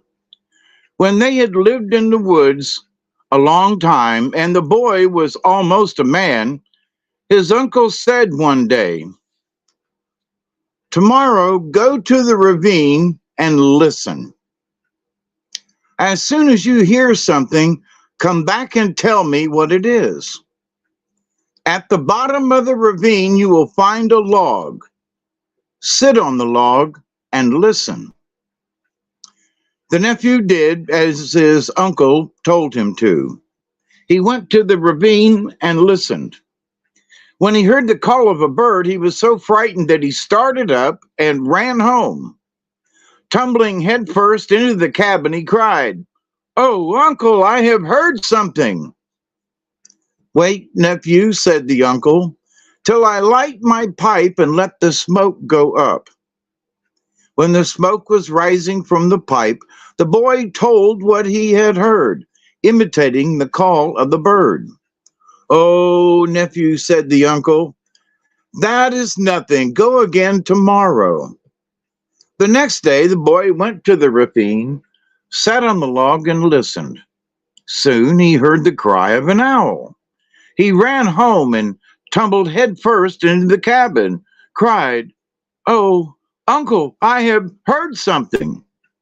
"Wait, nephew," said the uncle, "till I light my pipe and let the smoke go up." When the boy told what he had heard, imitating the cry, the uncle said, "That is nothing. Go again tomorrow." Each day the boy heard the call of a different bird and told his uncle, imitating the call. After several trips to the ravine, he heard women singing. And their song said, I am going after the nephew of the two-feathered man. The boy thought, I will listen and learn that song. Soon he heard it again. Then he went home, and when smoke was rising from his uncle's pipe, he told what he had heard and sang the song. His uncle said, That is what I wanted you to hear. 2 women are coming after me. We must get ready for them. He put nice skins on his own couch, but threw his nephew's blanket on the ash heap in the corner and told him to lie there while the women were in the house, to keep quiet and not show his face. The old man put on his best clothes and tried to be as nimble and bright as a young man, and kept sending the boy out to see how near the women were. At last, when they were quite near, the boy ran in crying, Oh, uncle, they are here. Lie down on your blanket and don't stir, said Two Feathers. The women came in bringing a basket of marriage bread. The old man hurried around to make everything pleasant for them, but they were continually looking toward the ash heap where Mink was. When night came, Two Feathers spread down a blanket for the women to lie on and said, Here is a nice place for you to sleep. But they went over to the ash heap and lay down near Mink. The boy was asleep, but they smoothed his hair and spoke pleasant words to him. Early in the morning, the women went into the forest and each gathered a backload of wood. When they put the wood down near the house and pulled out their straps, the wood increased till it was a great pile. Then they started for home. When Mink woke up, he was a young man, strong and fine-looking. The uncle said, You are a man now. You must follow those women. I will get you ready and teach you how to hunt. You will have power. Those women are the daughters of a great chief. Two Feathers brought an outfit for his nephew, a panther coat, wildcat leggings, owl skin moccasins, and an otter skin headdress with a white heron on it. He smoothed the bird, blew on it, and it came to life. He brought a tobacco pouch made of a fawn while it was spotted. He smoothed the pouch, and the fawn came to life. On the pipe stem sat 2 pigeons. The uncle said, These birds will bring you coals to light your pipe, and whenever you spit while smoking, you will spit wampum beads. He gave him a bow and arrows and said, These arrows will never miss. The young man put on the clothes. They fitted him and were beautiful to look at. He took them off. The cap became a live otter, the coat a live panther, the leggings a pair of wildcats, and the moccasins 2 owls. Now, said Two Feathers, I will teach you to hunt. They went a short distance from the cabin. The uncle said, You must think what kind of game you want, and then call it. I will call a deer. Two Feathers made the call that a young fawn makes, and soon a deer came into sight, and then a second deer, and a third came. The young man shot all his arrows away, and each arrow killed a deer. They pulled the arrows out, and Two Feathers said, Always wipe the arrows clean and smooth with your hand. Now that I have as much meat as I need, you may start. I will put something on your feet to make you a swift runner, and I will hang up a wampum belt so that I will know if misfortune comes to you. Two Feathers hung up the belt and said to his nephew, When you are well, the wampum will be high. If you are sick, it will lower till it nearly touches the ground. If you die, it will drag on the ground. When you think that I have eaten all of the meat, you must come and get me more. Go straight east. About midday, you will find a trail. Follow it. You will meet Woodchuck Leggings, an old man, but pay no attention to him. Hurry along. The young man started early in the morning and traveled till sunset without meeting anyone. Just at sunset, he heard a cry of distress. He thought, I must be careful. Maybe that is the man my uncle told me about. Soon he saw an old man running around a tree, making a great fuss and acting as though there were coons or something up in the tree. When he saw Mink, he called out, Oh, my dear nephew, come and help me kill these white martins. The young man, remembering his uncle's words, went along. The old man ran after him, begging him not to leave him, to stop and help him kill the martins. When the young man was far beyond the tree, Woodchuck Leggings cried, You needn't stop, only point an arrow and shoot. You will kill a marten. Your arrows never miss. Mink thought, It will do no harm to shoot an arrow. He shot and killed one of the martens. And then Woodchuck Leggings begged him to kill another. He shot again and hurried along. The old man picked up the martens and ran after Mink, calling to him to stop and take his arrows. Mink waited for him to come up, and then Woodchuck Leggings said, I know where you are going. I'm going there too, but we can't get there tonight. I have a place where we will rest till daylight. The old man walked fast and kept talking all the time. When it was getting dark, he said, We must wait till morning. It wouldn't do to get there in the night. Mink thought this might be true, for his uncle had told him that he would reach the place at sundown. They gathered a pile of wood and built a fire. Among the pieces of wood was a hickory stick. The old man said, I can whittle an arrow for myself out of this while you are sleeping. I will sit on one side of the fire, and you can lie down on the other side. You can go to sleep as soon as you like. Old men sleep less than young men. They skinned the martens and cooked them.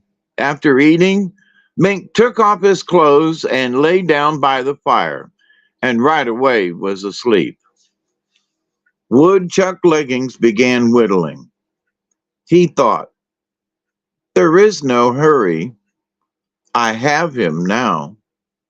When he had the hickory stick well sharpened, he crept up to steal the young man's clothes. But the coat, now a panther, wouldn't let him come near. He fed pieces of meat to the beast till it was pacified. When he reached for the leggings, 2 wildcats were there and wouldn't let him touch them. He pacified the cats as he had with the panther. At last he had the whole outfit, except the bow and arrows. Those he forgot.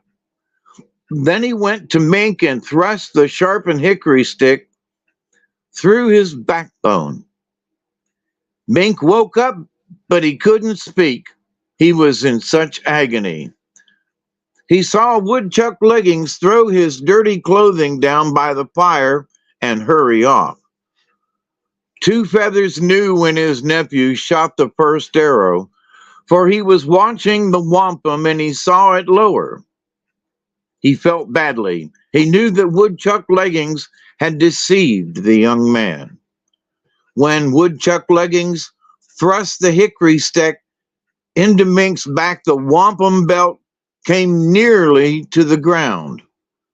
Two Feathers groaned, threw ashes over his head, and said, I shall mourn for you 10 summers.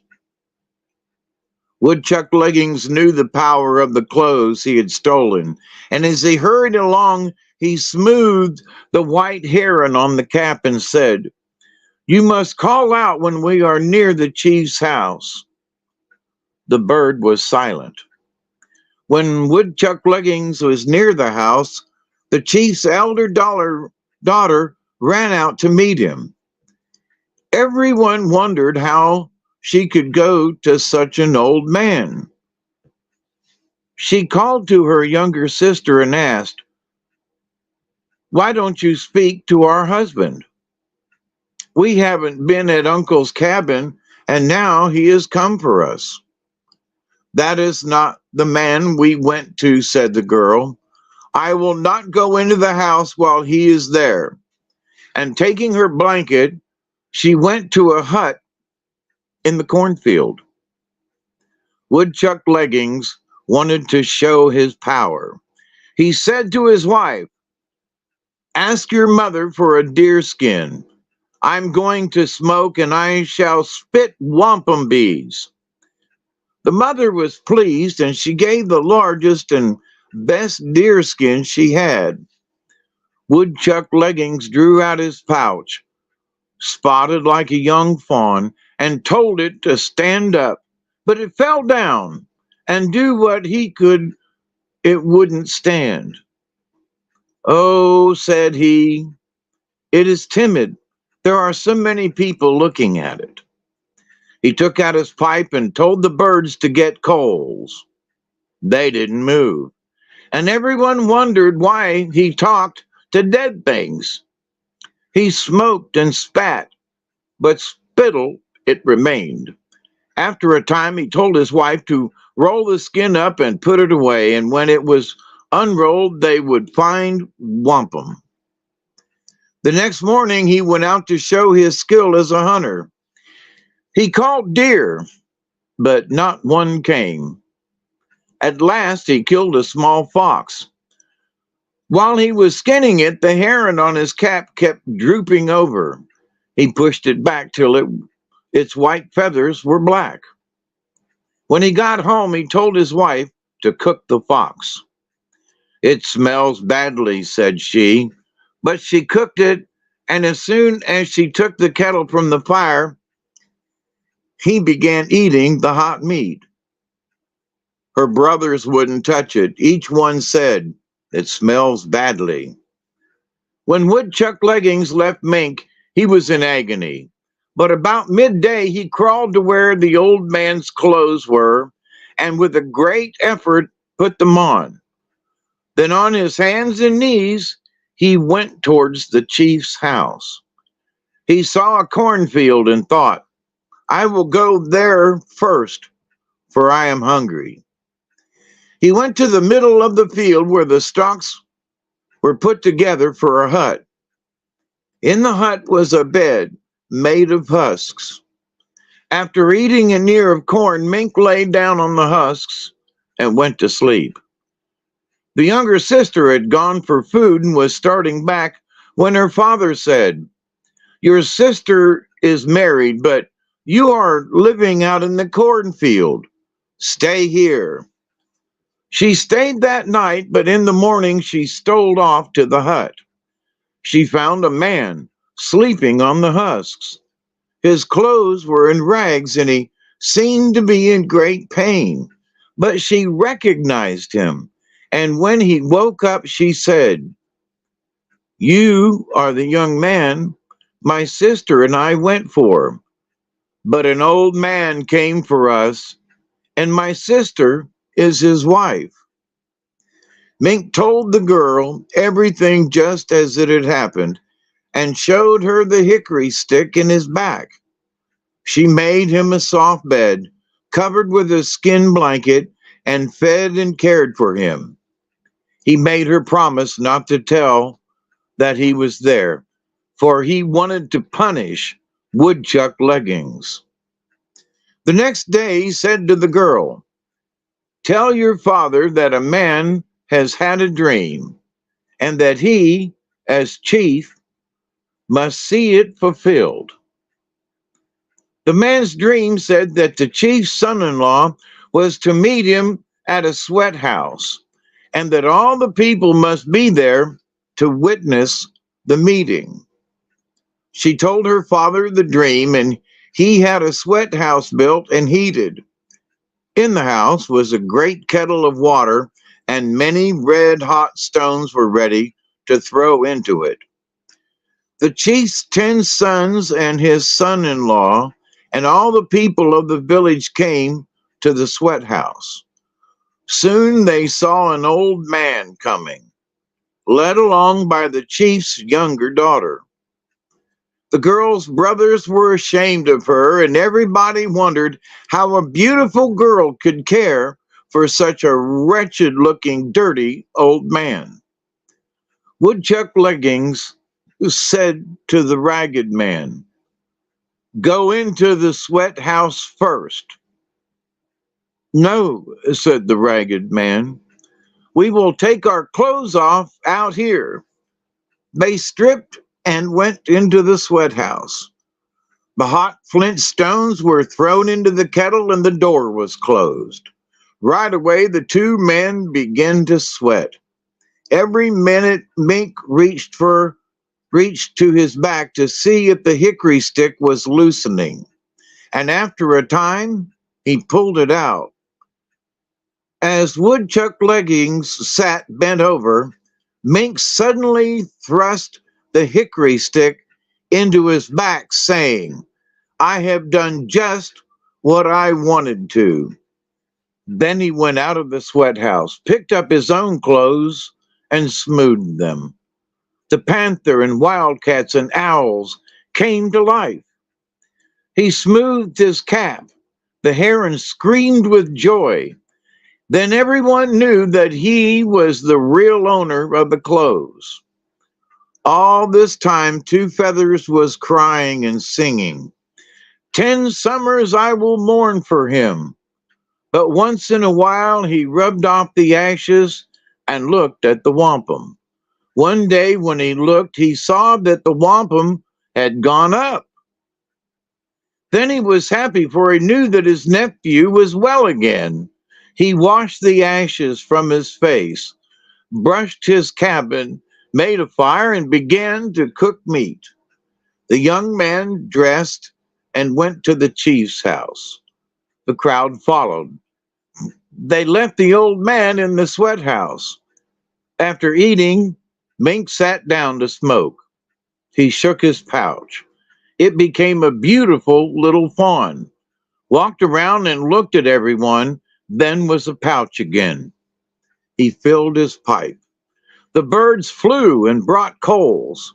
He began smoking and spitting, and he spat wampum beads, which rolled around everywhere, and the crowd rushed to pick them up.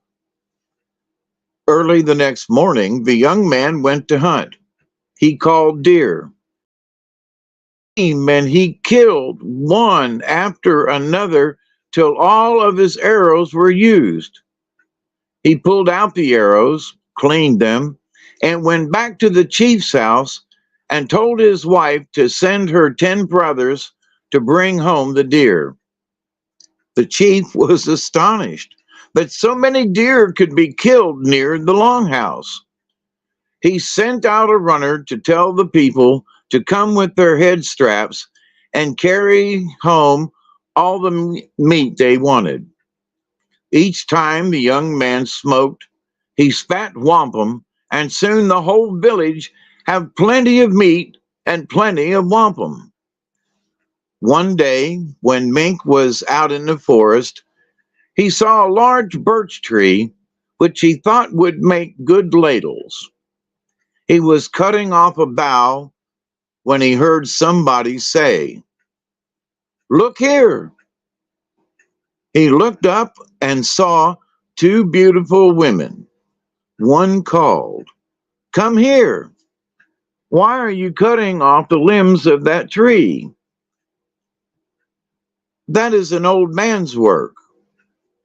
When he paid no attention to her, she said to her sister, he is a proud fellow. I shall have to go to him. Come along, she said. Taking hold of Mink, she pulled him onto a log. She sat down on one side of him and her sister on the other side, and they began to comb his hair. Soon, Mink was sound asleep, and then one of the women took a canoe out of her pocket and stretched it till it was large enough for 3 persons to sit in. When the 3 were in the canoe, the younger woman sang, "Fly, my canoe, fly." The canoe rose in the air and went toward the west. After it had gone a long distance, the women brought it to the ground, shook the young man, wakened him, and asked, "Do you know this place?" "This is the place where my uncle and I used to hunt." "We must go further," said the woman, "as far as our ledge of rocks." And putting the young man to sleep, they sailed off again towards the west. When they reached the rocks, they took the young man out of the canoe and put him where, if he wakened and moved, he would fall off, or if he didn't move, he would starve to death. Then they sailed away. Two Feathers knew that his nephew was in great danger, for the wampum came down as before. He threw ashes over his head and face and began to mourn. When the young man woke up, he stretched his arms and found that he couldn't reach anything. He looked and couldn't see anything.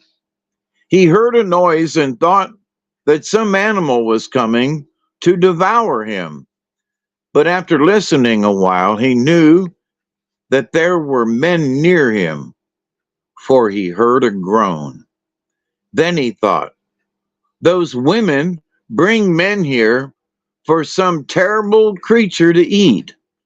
After a while, he heard a noise that sounded like crunching, and he knew someone had been killed. At last the creature came to him. It was an enormous head. It took a bite from one of his legs and flew away over the ledge of rocks. Mink spat on his hands, rubbed his leg with saliva, and it was well again. Just at daylight, Mink heard a man's voice in the distance. It came nearer and nearer, and soon he heard the words, "This is what we who dwell among the rocks eat." Looking up, he saw a man on the cliff above him. The man held up a roasted squash and began to blow the ashes off from it.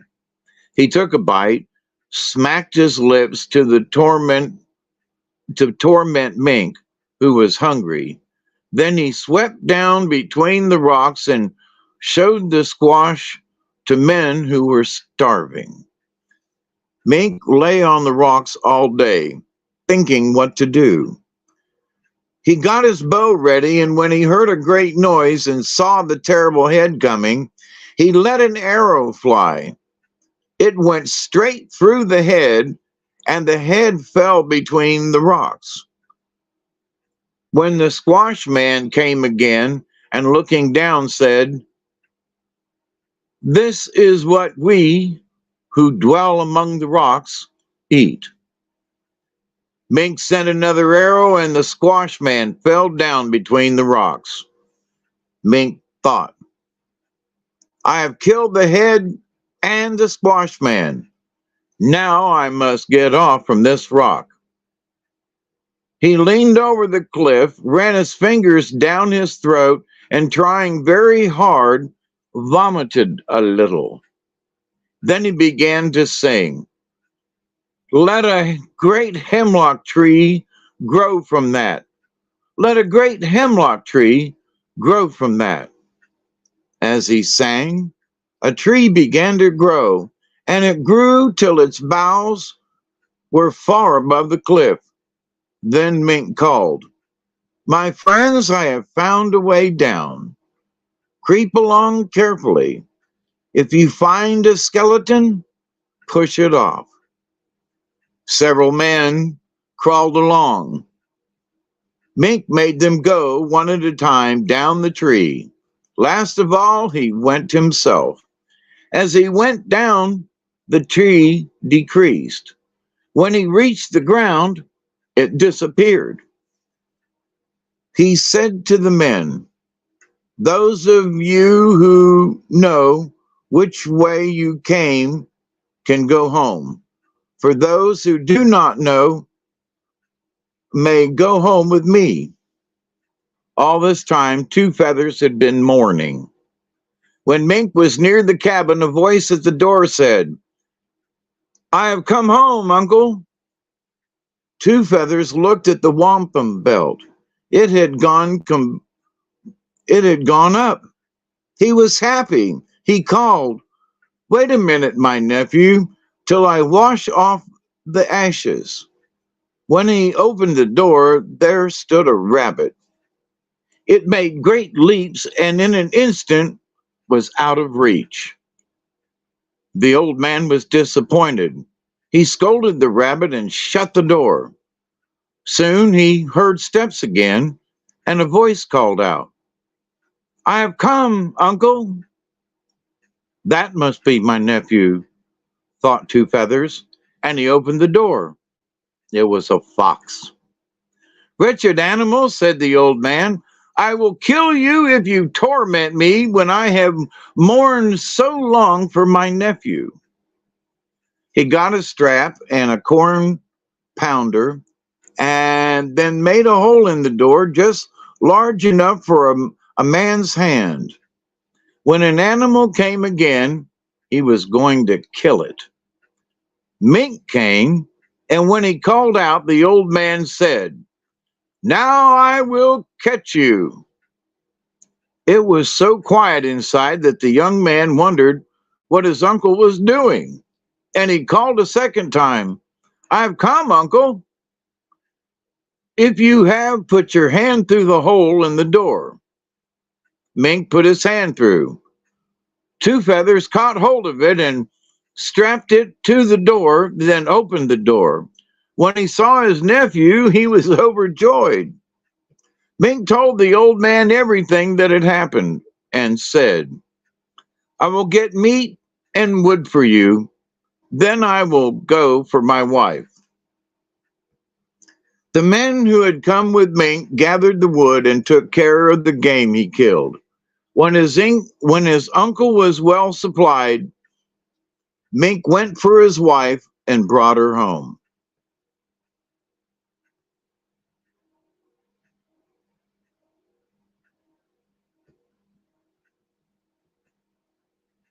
The end.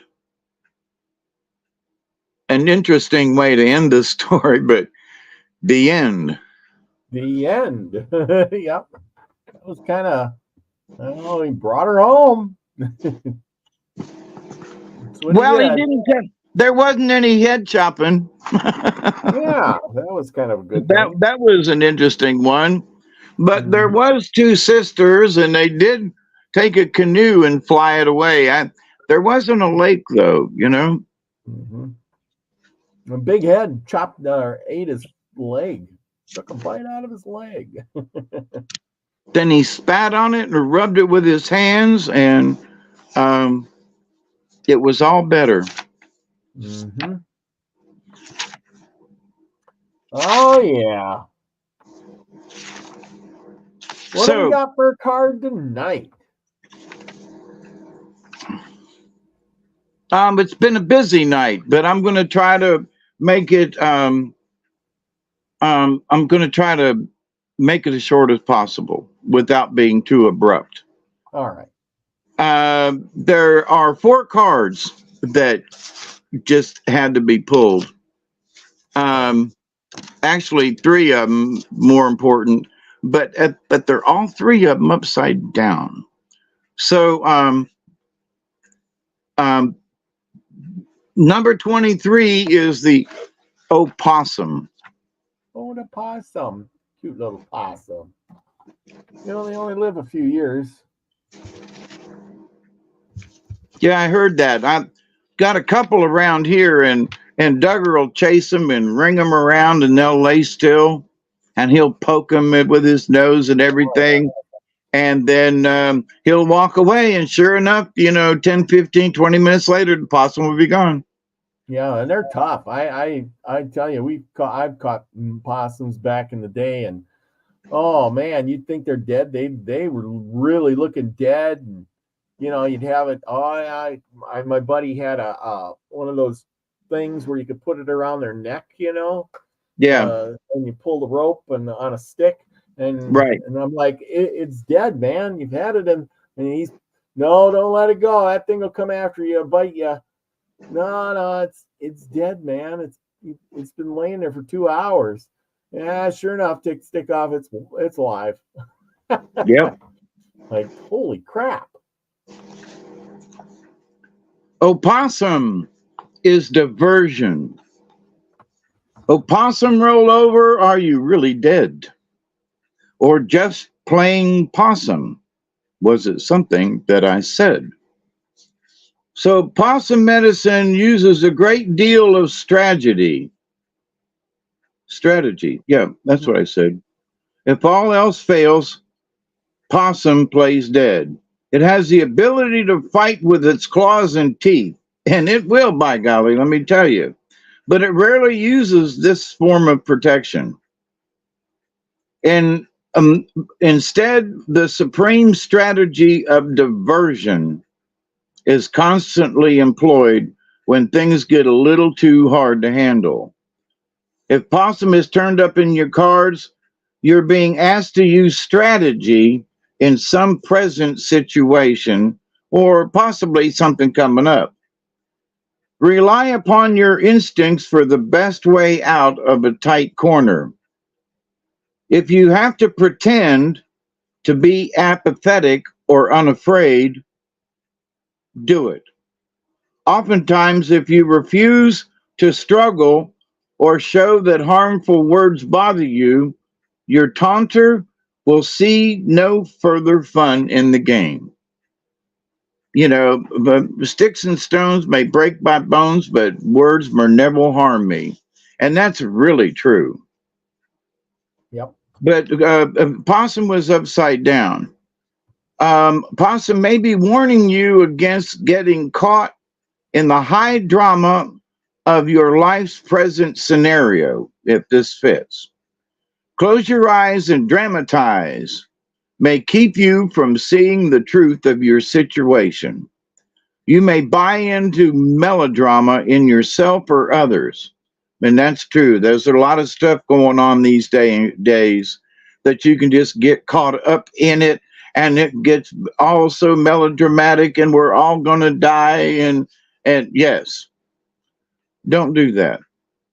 If this concept does not apply to your situation, take a look at the possibility that you may have recently been giving excuses for why you don't want to do something instead of going ahead and telling the truth.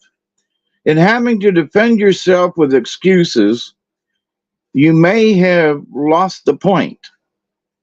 You don't have to defend your right to be. The exercises in learning to politely say that something would not be appropriate for you at this time. Now, the next other one upside down, number 27, is dragonfly. Now, we all love dragonfly. Dragonfly is the illusion. Dragonfly breaks the illusions, brings visions of power. No need to prove it, because now is the hour. Know it, believe it, Great Spirit intercedes, feeding you and blessing you and fulfilling all your needs. Dragonfly medicine is of the dream time and the illusionary facade we accept as physical reality. The iridescence of dragonfly wings reminds us of colors not found in everyday experiences. Dragonfly's shifting of color and energy, form, and movement explodes into the mind of the observer. Some legends say that Dragonfly was once dragon, and that dragon had scales like dragonfly's wings. Dragon was full of wisdom and flew through the night, bringing light with its fiery breath. The breath of dragon brought forth the art of magic and the illusion of changing form. Then dragon got caught in its own facade. Coyote tricked dragon into changing form, and the shape of its new body became like dragonflies.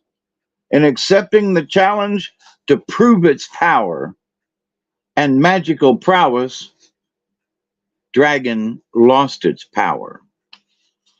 So now all of these were upside down. So contrary, are you trying to prove to yourself or someone else that you have power? Are you caught in an illusion that weakens your true feelings or minimizes your own abilities? If so, you may have contracted dragonfly dive bombing. Is this the final crash and burn for some pipe dream that had no real purpose? Notice if it is ebbing and find the point in time when you were deluded into believing that you would be happier if you changed because someone else wanted you to. Misery is a prime clue that you lost your will and personal validity when you bought into someone else's idea of who or what you should be. Follow Dragonfly to the place inside your body where magic is still alive and drink deeply of its power. The strength belongs to you. Now, the third card is number 11, Moose. Ooh, moose.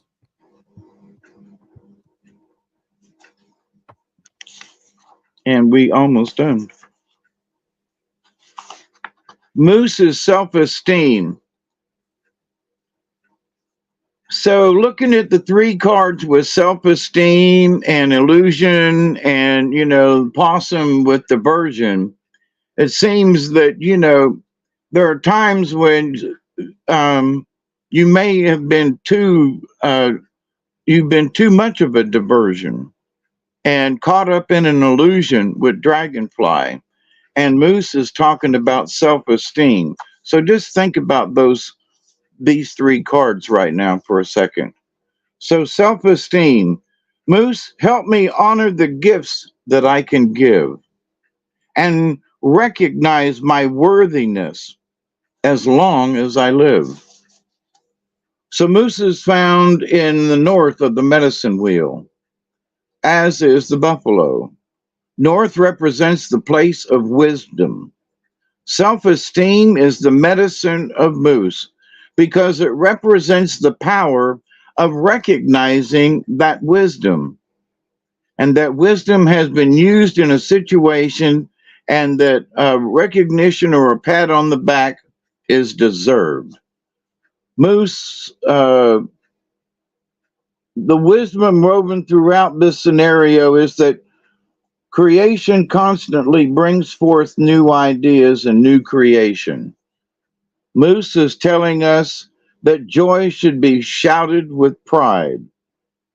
Moose medicine people have the ability to know when to use the gentleness of deer and when to activate the stampede of buffalo. They understand the balance between giving orders to get things done and having the willingness to do things themselves. Now, Moose upside down is that It may be that you're being reminded that ego can ruin your sense of accomplishment. So there's Possum, talking about a diversion, Dragonfly with the illusion. Are you fooling yourself with something? And here's the contrary Moose upside down saying, maybe that ego can ruin your sense of accomplishment. Don't let yourself get ahead of you. Remember that others have the same potential that you have, and do not become careless in your appreciation of their gifts. Reverse Moose implies that in tooting your own horn, you have failed to be interested in others, and have therefore forgotten that everyone teaches everyone else in some way. Contrary Moose medicine may be asking you to grow quietly for a while. Be silent, to calm your spirit and allow the strength and wisdom of silence to enter your heart. So Possum's telling you to, be divergent, dragonfly, don't be fooled by the illusion, and draw upon your inner strength. So thank you, my friends, for listening to the story. I hope you enjoyed it. And thank you for listening. It didn't take me too long to read those cards, did it? You did real good. Real good. Then I think it got a message across. And if those cards applied to you, okie dokie. But they always seem to give a decent message. So, And as y'all know, I know we're fixing to wrap up here. We're 30 minutes long. Yeah. I continue to pray that each and every day, that each and every one of you will continue to learn how to accept and receive the knowledge, the healing, the wisdom, and the many blessings from the universe. And, that we continue to keep helping each other. And one thing that seems to be going around these days, and it's not a bad thing, is something that you can say to your friends and neighbors. Peace be to you, my brothers and sisters, because there's a lot of folks that, regardless of religion, are talking about let's bring peace to one another. And I think tonight, Buffalo Bill Cody showed that he brought peace amongst the Indians, and that they all went out together and, and worked as brothers and sisters, to put on shows for people. Mm-hmm. And so, I think it's 100 years later, we could use his example. You know what I mean? I mean, seriously, we could use his example. Look, everybody, I just, I don't mean this rudely, but I just, got a bunch of Arabs over here and we're going to do something together, what? Yeah, well, didn't we just have a war with them? Yeah, but, it's time to, get over it and move on. What a diplomat he was at the same time. So, if anything, the wonderful report about, Buffalo Bill and Wild Bill Hickok, but Buffalo Bill is to show that, one day you can be scalping somebody and the next day you can be hiring them to be in a Wild West show with you. Yep, absolutely. Absolutely. I mean, it just means, the thing is like Sitting Bull, for instance, was in the Wild West show, right? And him and Buffalo Bill got to be good friends. When, maybe a number of years before that, they might have been shooting at each other. Yeah, man, quite possibly were. And, and when, there's a big story behind how Buffalo Bill got a message, and he went out there to the Pine Ridge to talk to Buffalo or the Sitting Bull because something bad was going to happen. And somehow they didn't let him talk to him. They got him all drunk and everything, and told him that Sitting Bull has left the res, and so he was like, oh, okay, and he left, and he never got to see his friend again. So how weird's that? Well, and then they took Sitting Bull and put him in prison in Florida. No, that was Geronimo. No, Sitting Bull they killed. They killed Sitting Bull. That's what he went out there for. Cody was told to go out there, and he went out there and he brought 2 wagon loads of peace offerings for the Indians. When he got out there, the officers and whatever, kind of detained him and said, oh, he's not around, blah, blah, blah. And, and then they got him all drunk and wanted him to, or there was a big story. I'm going to have to read into it more. But anyway, and then finally they told him, oh, he's not here anymore. He left. And then a few days later, they killed him. So there was a bigger plan there, and I got to get all the details to that, but that is quite the thing. That he knew something was going on, and he was going there to ask him to come back to the show to get him out of that area. Yeah, but they wouldn't let him see him. So there you go. Anyway, well, thank you everybody for coming tonight. Jeannie, thank you. Good night. Chloe, thank you. F. Kitty, Seeker of Truth 2. Everybody was here. Lucky Stone, Elderberry. I don't know who else is left watching, but thank you all for being Pod Joe. Oh, man, we had a great bunch of people here. Richard, yes. Thank you. Thank you, everybody who joined in, participated, or just plain listen. Because are you going to have a show tonight? Yeah, for a bit. All right. I am going to go to bed. I got to go to work tomorrow. So there you go. Another great show. Okay. Well, with one of our longest. Yeah, one of our longest. Remember, we had one that was like 3 hours once. But anyway, needless to say, it was great. I think I might do a show on Buffalo Bill. I got so much information. I'm going to put that out there one of these days. But anyhow, right now, we're going to wrap it up. And remember, go out and do something nice for your neighbor. And we'll just be the frequency we want to receive, don't we? We're always that. Be the frequency you want to receive. Love you all. Peace, everybody. Cheers.